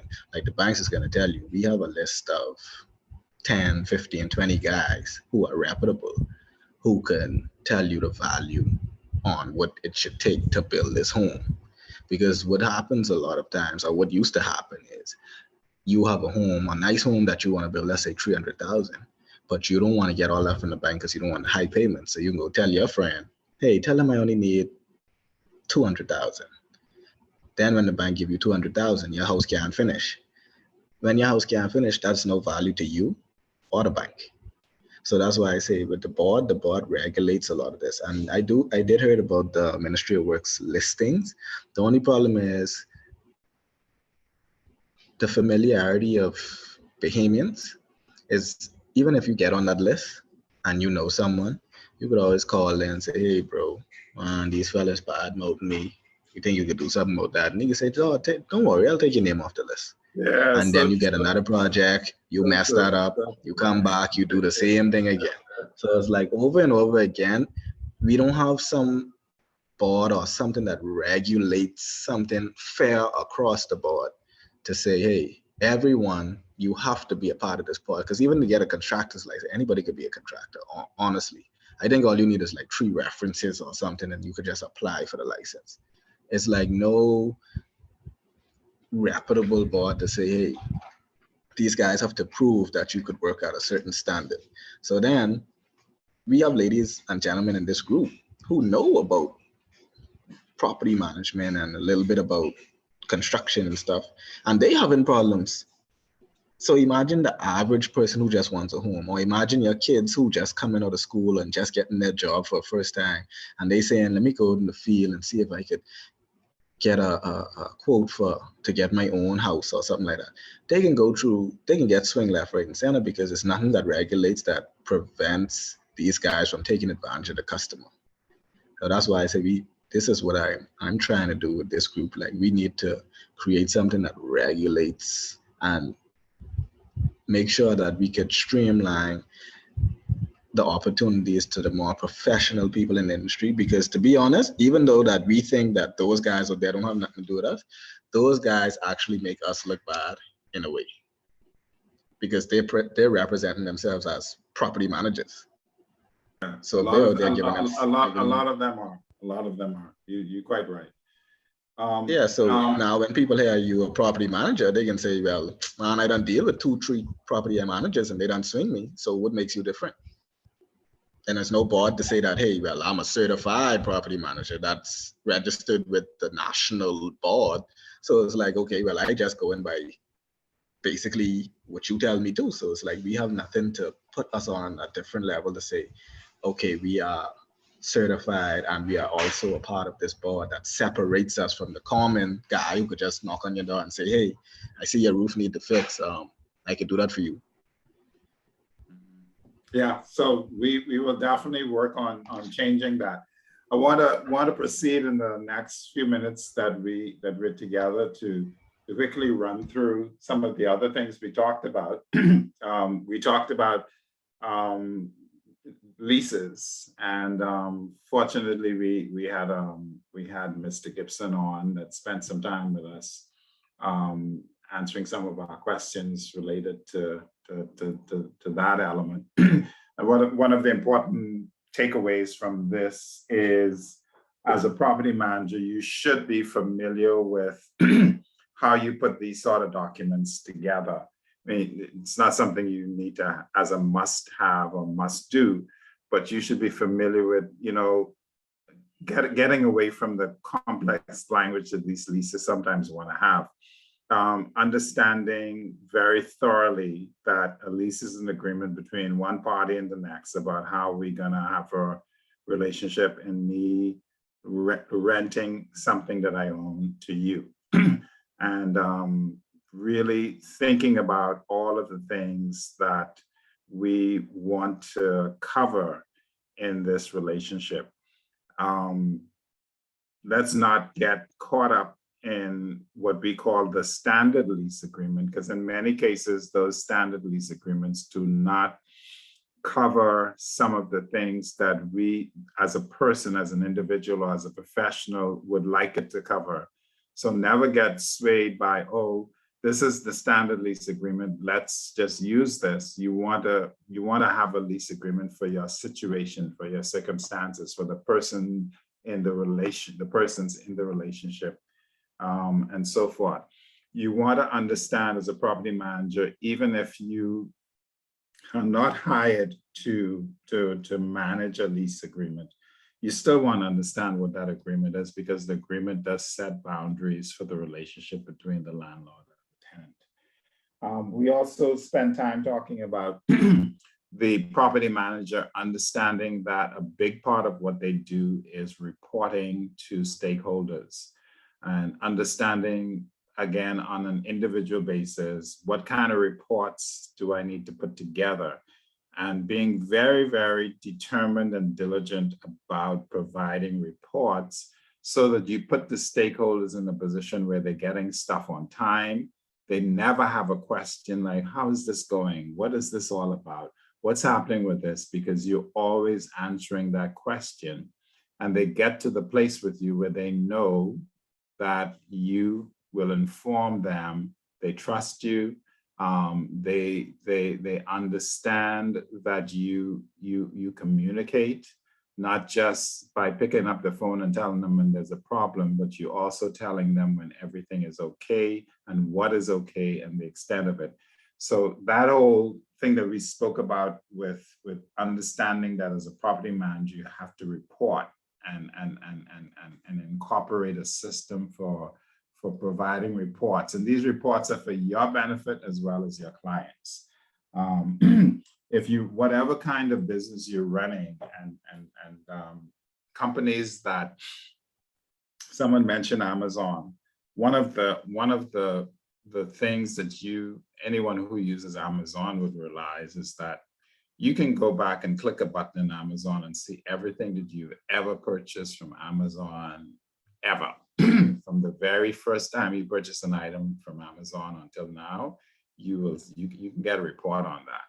You can get a report, you can say, it's like in searching your orders, you can say, let me search my orders and see everything that I would have purchased that was a cosmetic, and it'll show you. That's a company that understands that providing their client with information is important. Okay, we also spoke about the tenant experience. That was one of the lessons that we went over, and the importance of not just the tenant experience, but the client experience, a property manager understanding that at the end of the day, you have no business if you do not have clients. It's a very simple thing.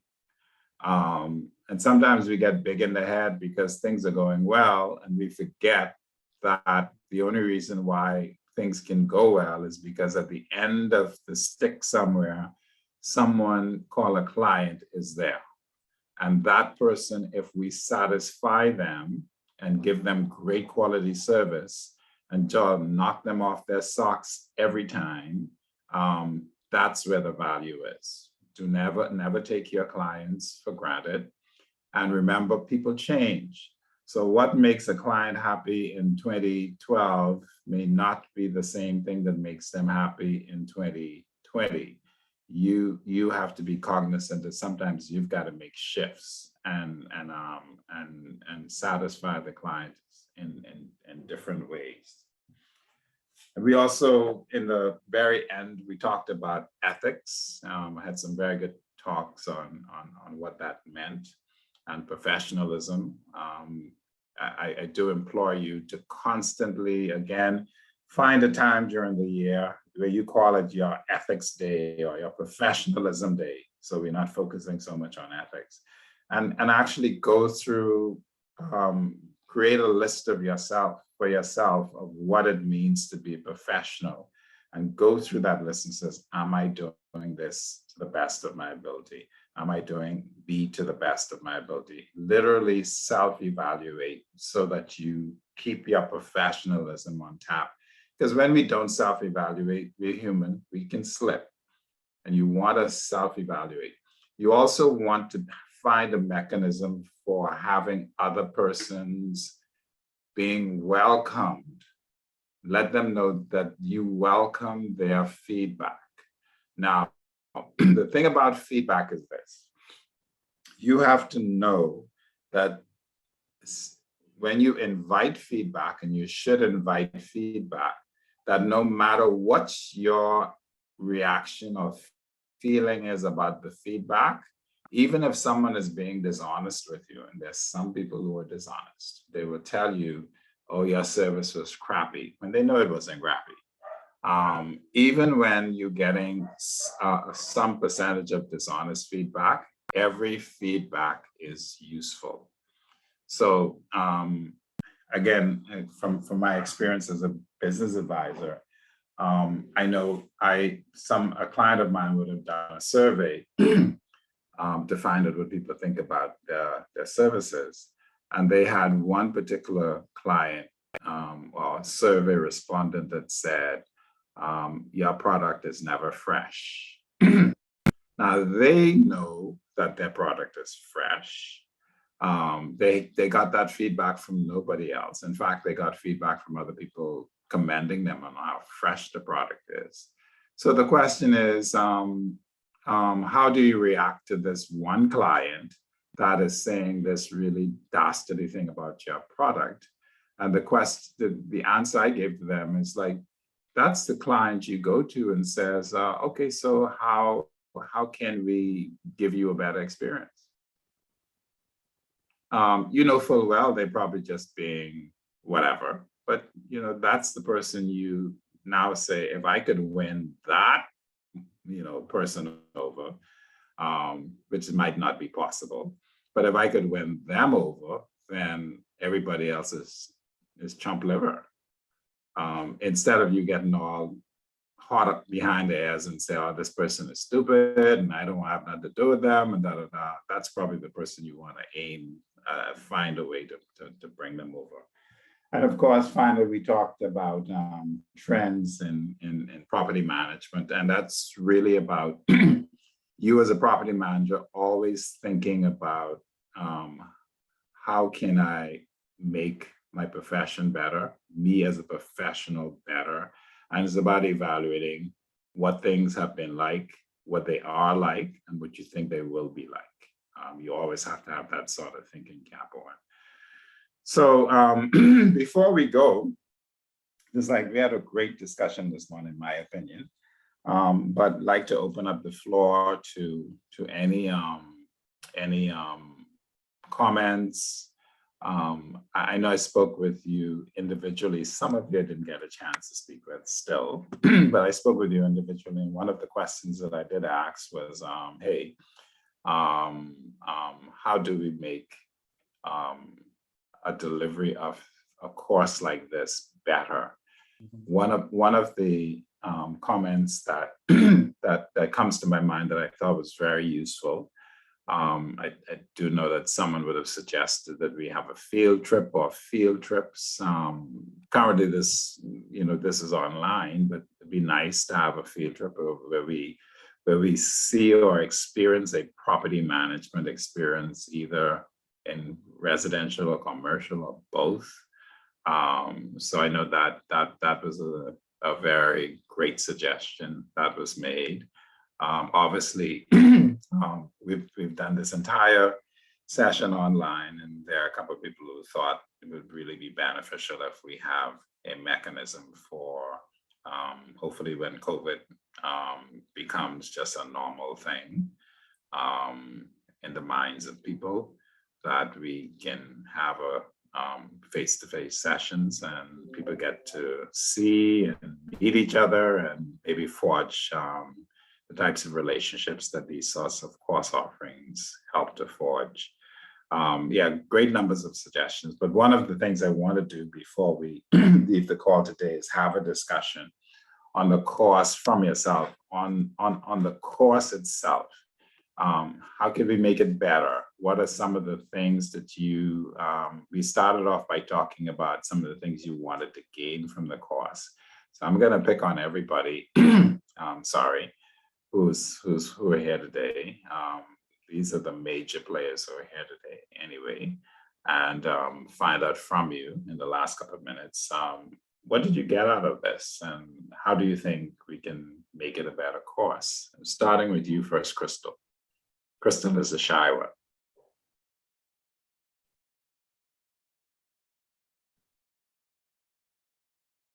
You really think I'm the shy one? Yeah, kind of. But I did mention earlier when we did speak that more hands-on would be great. Going through the course has been enlightening. I've learned a lot of things that I personally now need to implement and revisit, but having hands-on would definitely be great. Thank you very much. Cleophas?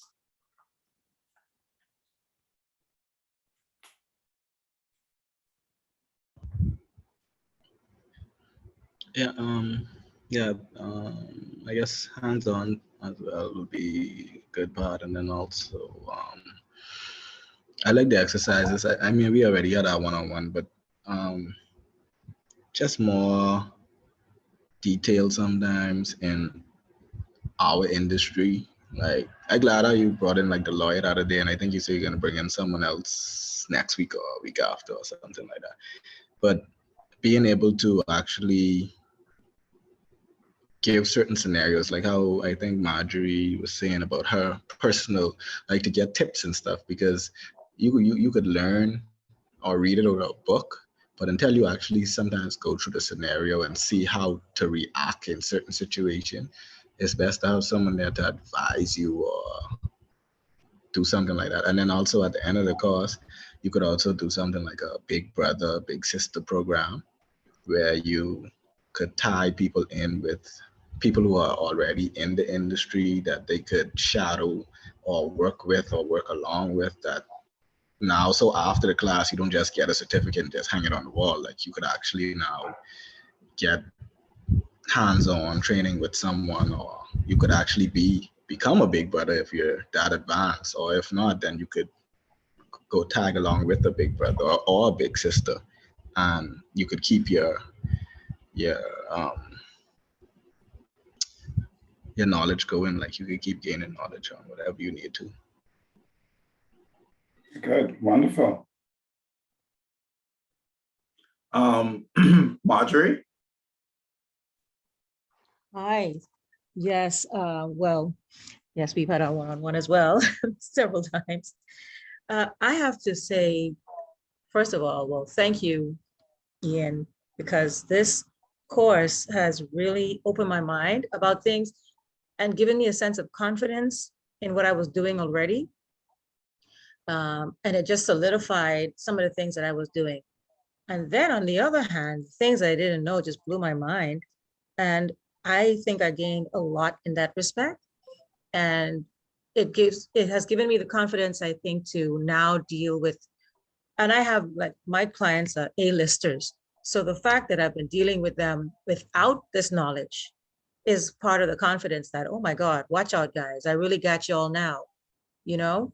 And it's made me feel like, okay, I'm gonna bring so much more to the table having this, and I can say certain things with confidence, knowing that I'm not being unreasonable or irrational or not looking out for their best interest. And for me, that's been the biggest thing, being able to look out for their best interest and not to get bamboozled by anyone else in the industry, unlike what just happened with me with my my bar stools.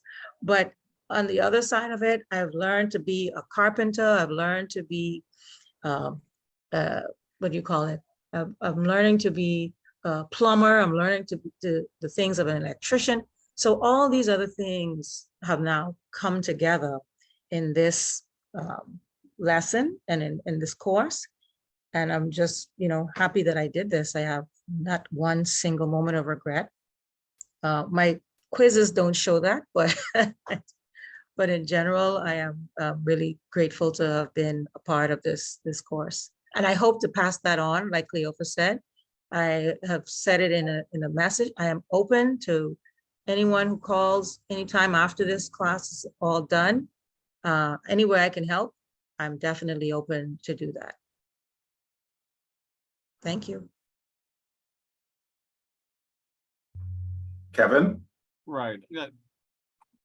Now, I agree with Cleophas in terms of having a big brother. I'm saying big brother in terms of someone who you can call and really lean on for information.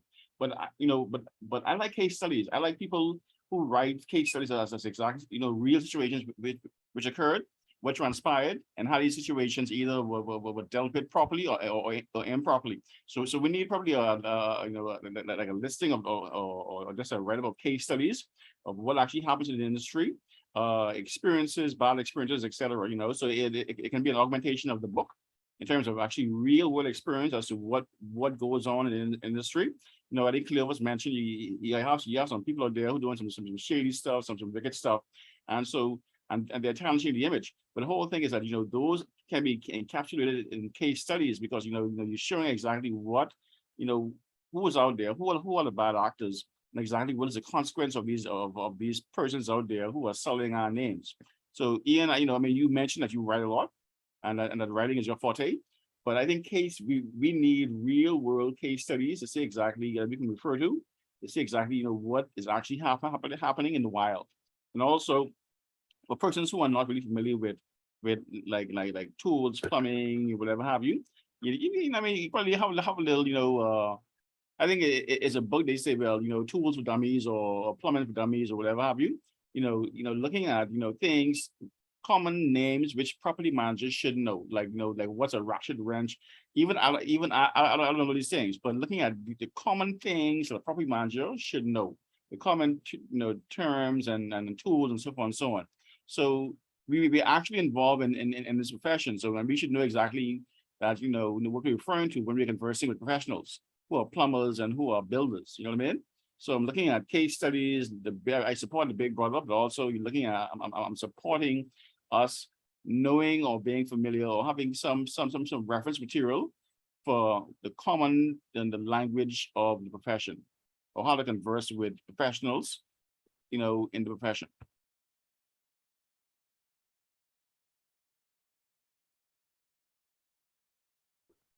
Thank you very much, Kevin. That was wonderful. Georgia?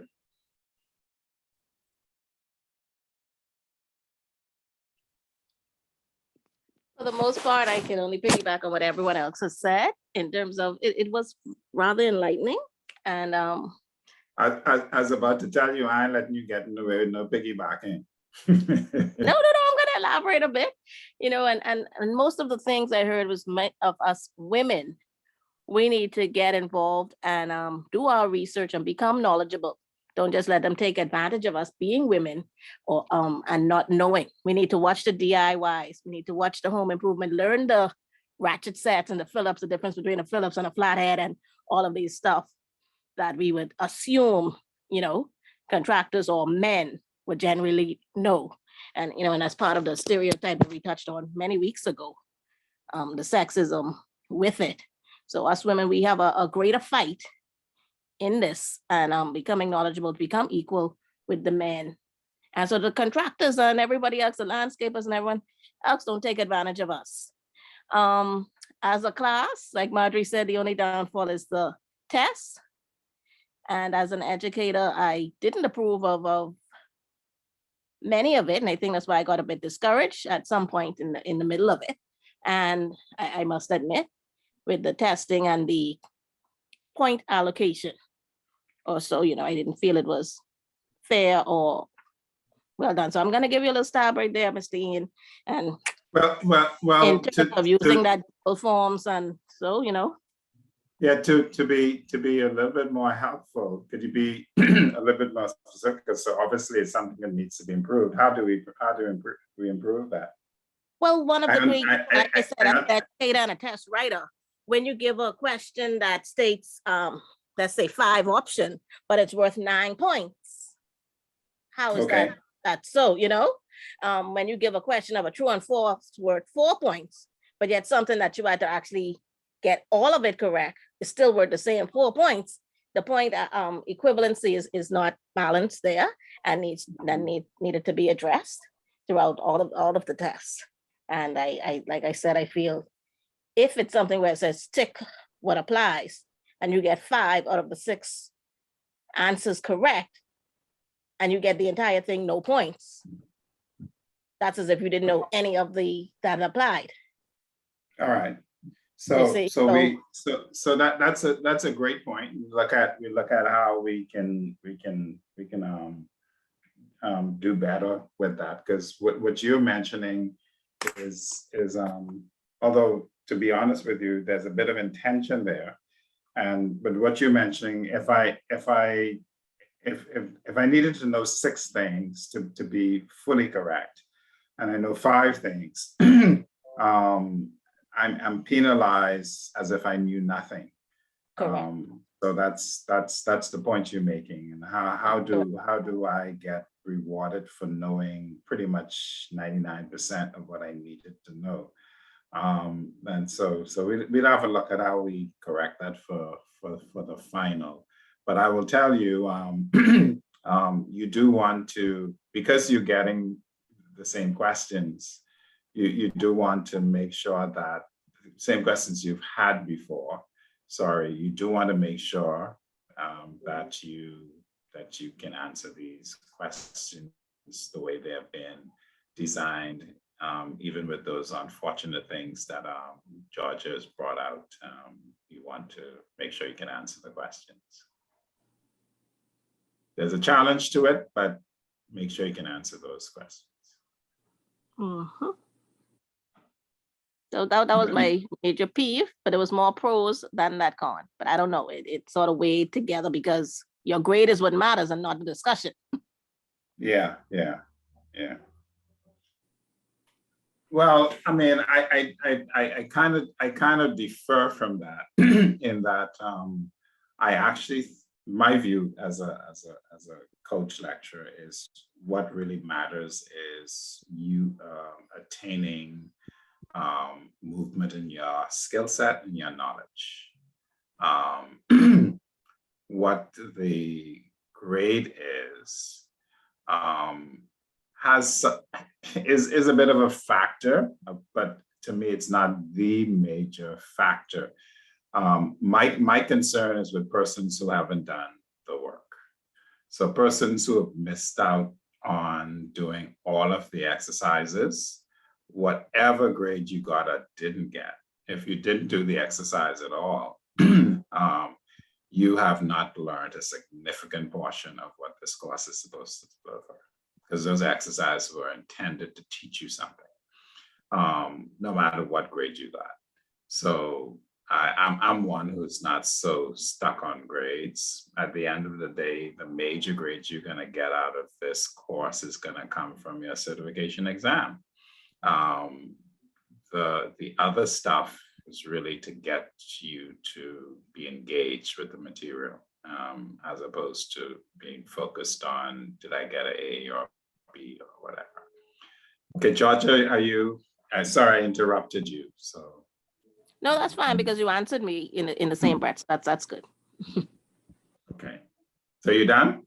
I am. So Odessa. For me, the class has been very good. It really strengthened a lot of the work experience I've had as an employee that was responsible for property management. So it was really good. I concur with everybody concerning your assistance in the class. And also, of course, the exam results really don't reflect what I know. And I, like Kevin, like case studies, even though I don't really like case studies, because I don't like practice. But I think group work and case studies will be another thing that will enhance the experience for the class. As relates to something Georgia said about she pointed out about the scoring system in the quiz itself, where she referenced something you have out of 7 choices, you have maybe 5 correct answers and you get 9 points.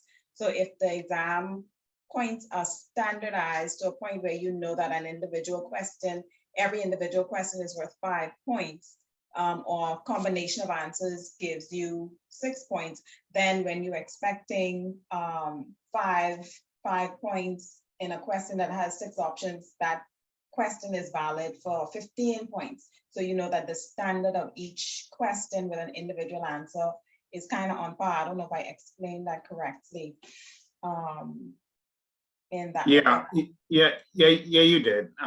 What I'm thinking about based on this conversation is is many of the questions that are asking you to do, they're called checkbox questions. Many of the checkbox questions, we either give them, because I don't know if there's a way in a checkbox question to, yeah, there is a way. You can actually, and I've done it I've experimented with it, which is each one to have each one as a true or false. So if you select, for everyone that you select, you actually do get a point. So we can change pretty much most of the checkbox questions to that. Although, to be fair, a lot of them too were intentionally placed that way to make you really dive deep and think of everything, as opposed to missing out anything. Let me interject there. Excuse me. You don't have to make it true and false or so. It's just a matter of if it's out of 6 points, each point or each tick you can manipulate in the Google's form when you're creating it to be worth a point. Yeah. They get 1, 2, and 3 correct. They got 3 out of the 6 points. Yeah. So or in addition, sorry, if it's worth 10 points, then you know each correct. You may have, okay, if you have 7 options and 5 are the correct ones. So you know that the question is, say, worth 10 points, because you know that each question you answer is worth 2 points. So I don't expect Correct. to see an answer saying that the full mark is 9 points. If we have 5 that could be correct, but normally throughout the exam, you've seen where questions are valid 2 points. So it confuses you as to how many answers you possibly may be missing or how much you need to select in order. So it kind of gives you a guidance, but not giving you the answers. So you still have to select the correct 5. Mm-hmm. Yeah, I got that. No, I understand the issue. I do. Okay. So we'll see how we can for those who this has given angst to, see how we can make an improvement of somewhat. But I do hope that the challenges that the quizzes have presented would have incentivized some persons to not rely too much on their wits, but actually dive deep into the material and actually get to know the material. The propensity of quizzes, the problem with a lot of quizzes is because, true and false is a 50-50 chance. People who've been doing quizzes for a while, they tend to to have done quizzes in the past, and I include myself in that, where their native intelligence and their intuition and other factors that they call on can actually help them very well with a quiz that they have not prepared for. Off the bat, you have a 50% chance whichever one you pick, it's going to be correct. So you start off with that. And then if you add to that intuition and intelligence and common sense and other things, you can get swung to the right answer fairly well without even knowing the material. So the quizzes by design were designed to force you to understand that you need to know the material. That's one of the design. Certainly the final exam, although I don't know how much I wanted to deviate from what I promised, because I promised the final exam would be the very same questions. I don't think you should change it. The fact So that I we've don't- already done that and we've actually studied the exams, or at least I've went over them, especially with correcting what was incorrect. And, when you went Yeah. over the answers or so I wouldn't want you to, but I'm saying in future, also, just be mindful of that when you're creating the exam. Definitely, yeah, definitely. To look at point allocation to it. I've already taken stock of that, so I won't be so mean to future students. I'll be a little less, probably maybe not as generous as I'm even being advised here, but a little less mean with the quizzes. But the quizzes were meant to stress you out, and I guess I was a little successful with that. You are very successful. Okay, you gotta have some stress, you can't build muscles unless you stress them. Okay, I think I'm forgetting where we are now. I Odessa was was, just finished, yes. Odessa's on the chair. Right, so the other thing that I had about the quizzes, last thing about the quizzes is that it would have been nice to see some sort of a timer or get some sort of a signal that the time was running out. Because that kind of stressed me out too, even though not until the end, I was like, Odessa, come on, think, you could put a timer on your phone, but it was kind of weird how it actually like to know exactly when it started. So it kind of just went right into the questions. So that is something that's interesting. Kevin probably can speak to how the like the CPA exams are, because I understand that their questions are similar. The way it's worded, where you have multiple answers and you possibly get a 0 mark for a combination of wrong answers. But I don't know how the scoring is done. That's what I didn't get an understanding of. So Kevin might could add to that. But in closing, sorry, Kevin, you can respond quickly after I'm done. But overall, the class is pretty good, and the case studies and group work will be a great enhancement. Yeah, but I think Ian, in a real exam, I show if it's 5 boxes and we get 4 boxes right, we get points right for that, right? Not in the exam that you're going to take, because it would call for me changing the exam substantially. But I'll have a look at it. I'll examine it and see. Maybe I might end up having to talk to Georgia a bit closer. The Google environment, as I mentioned to you, That's no problem. is something that I am learning. I just picked it up the day before I started this class. Never used it before. So maybe I'll have a chat with Georgia and figure out if there's a more amenable way for those types of questions that you've had before to give you a bit more relief for persons who might get most of it right and get some points for it, as opposed to being all or nothing. But again, I'll have to take that with some reservation, because you've gone through the entire course sessions with this all or nothing system. I don't know if it's to your benefit to have the quiz being a little easier than that, but I'll have a deeper chat with Georgia on that. But you did say that the questions that have been dealt with are gonna come on the exam. So I mean, like that, I mean, I can deal with that. You know, because, you know, Yeah. so- If for those of you who might have forgotten, I did lay out how the exams, or that's in the class notes somewhere. If you have a look, there's a thing that talks about exactly how the exams are gonna be delivered to you. You've got to practice. You got to practice too. You really do need to practice. A lot of people fail exams not because they don't know the stuff, because they don't practice taking exams. Ian, one last thing, please. Go ahead. And I'm guilty of that, not liking to practice, so that's why I'm sure I failed exams. But one last thing to enhance the class, I think a section where you discuss how to get started as property managers will be helpful with the course. Because a lot of people Okay. may want to get into the business, but have no clue as to how to get started, where to look, who to, you know, just the house. And that's it for me. Okay, good. Yeah. Thank you. That's a very good point. I actually had intended to do a group exercise, but I have a bias against group exercises. But I had intended to do group exercises that actually explored that same thing, but we just did not have the real estate to kind of push that into with everything else. But that is a very good point, yes.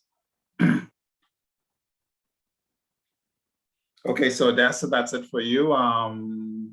The next person, we got 2 other people left, and then we're running a bit past our normal designated time, but everyone be patient. There's Blair next, and after Blair, we end with Cohen.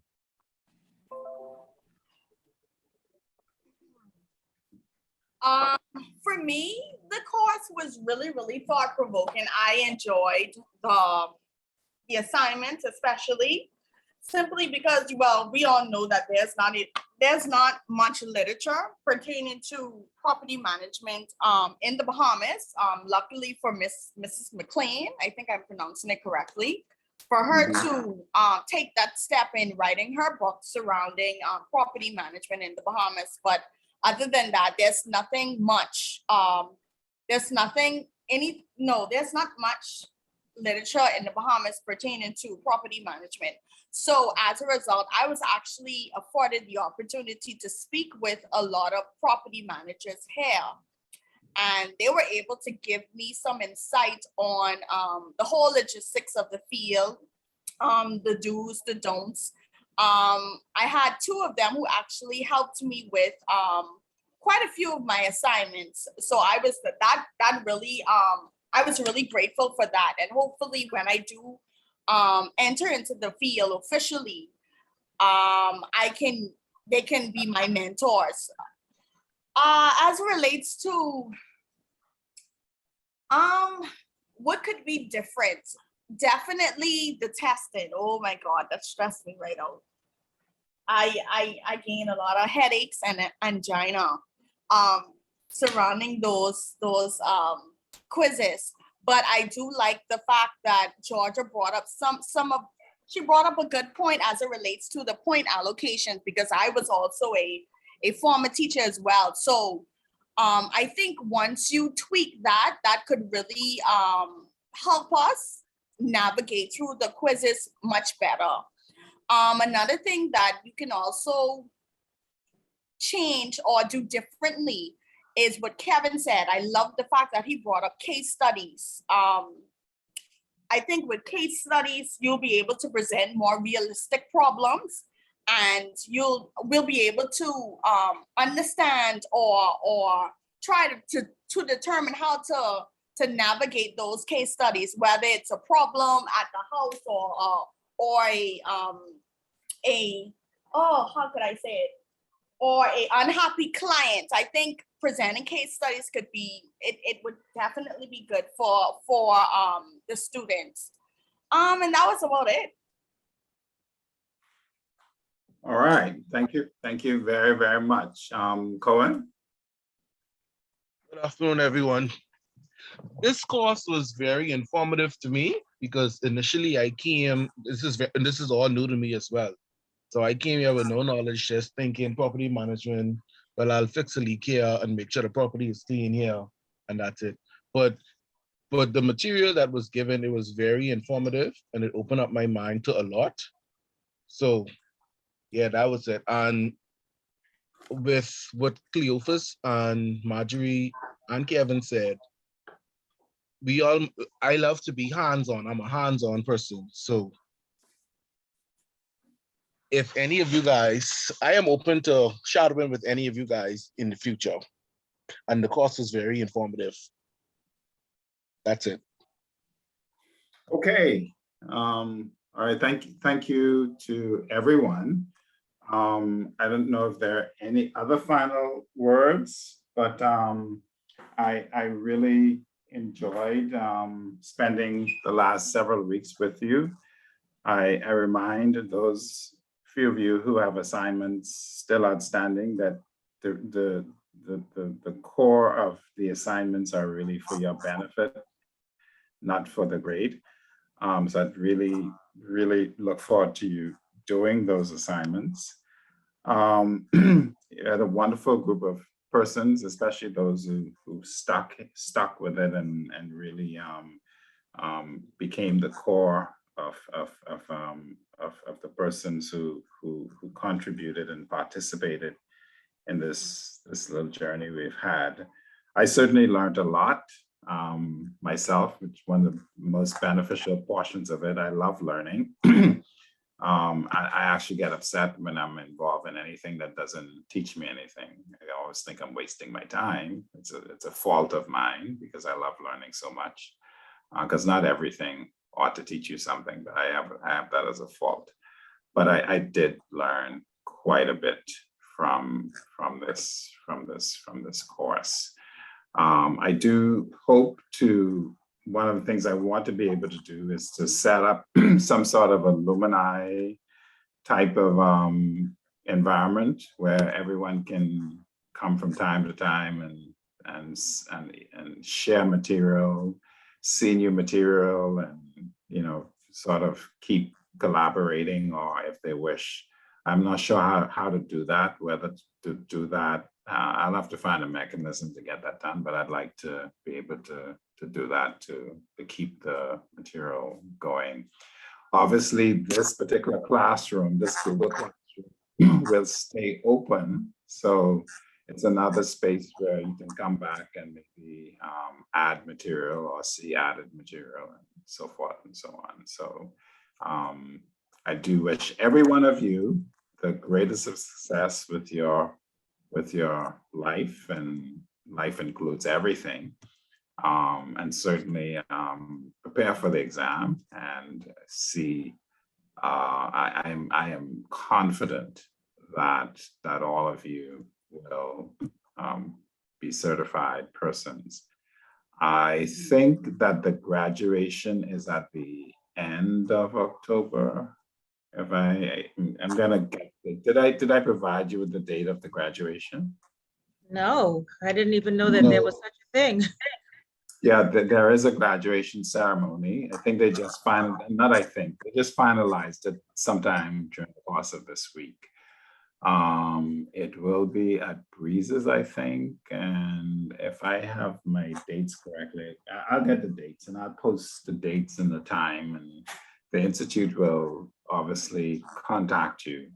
I found out yesterday that they will not allow your, obviously, like most educational institutions, if you have not paid up, then you're not eligible for things like exams and final grades, and that's a norm in the field of education. So those of you who didn't know that, please get abreast of it. I'm not involved in that side of things, but I was told that yesterday, so I'm reminding you.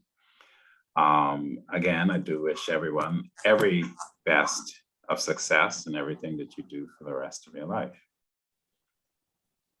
Yes, thank you. Now, Mr. Ian, how long will this exam be? 3 hours. Awesome. Okay. It's going to be 3 hours. You should have more than enough time, but it'll be 3 hours.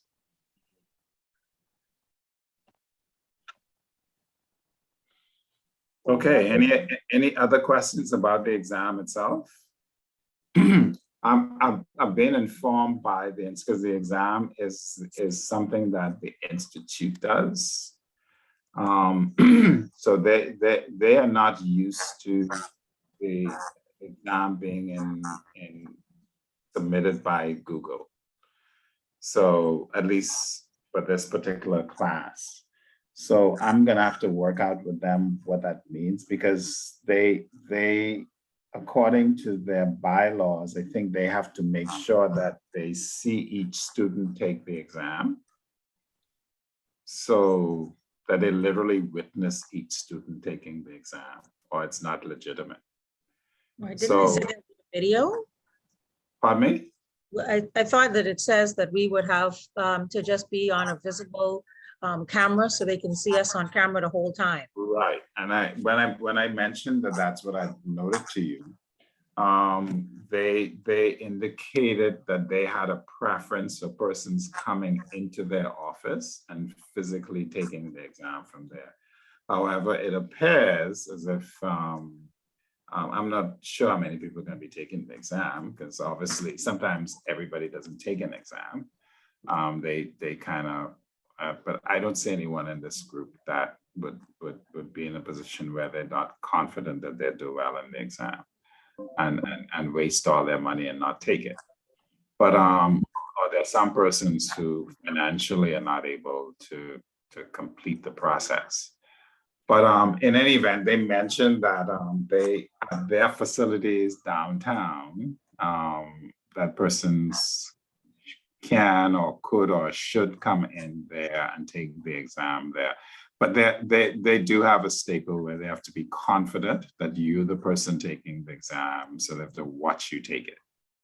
I'm not involved in the exam process, so I'm not going to be there or anything. That's the way they do things. It's an exam is not something, once you finish delivering the course, then you're divorced from the exam process. It's something that the institute takes over.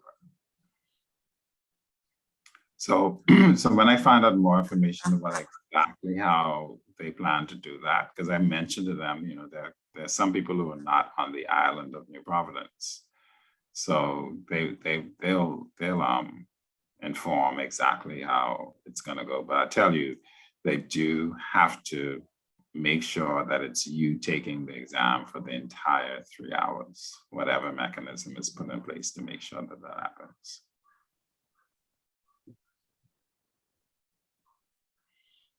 Okay, that's it, I think. Again, all the best, and everyone take care. Blair? I think Blair. Sounds like the mic isn't working. Okay, take care.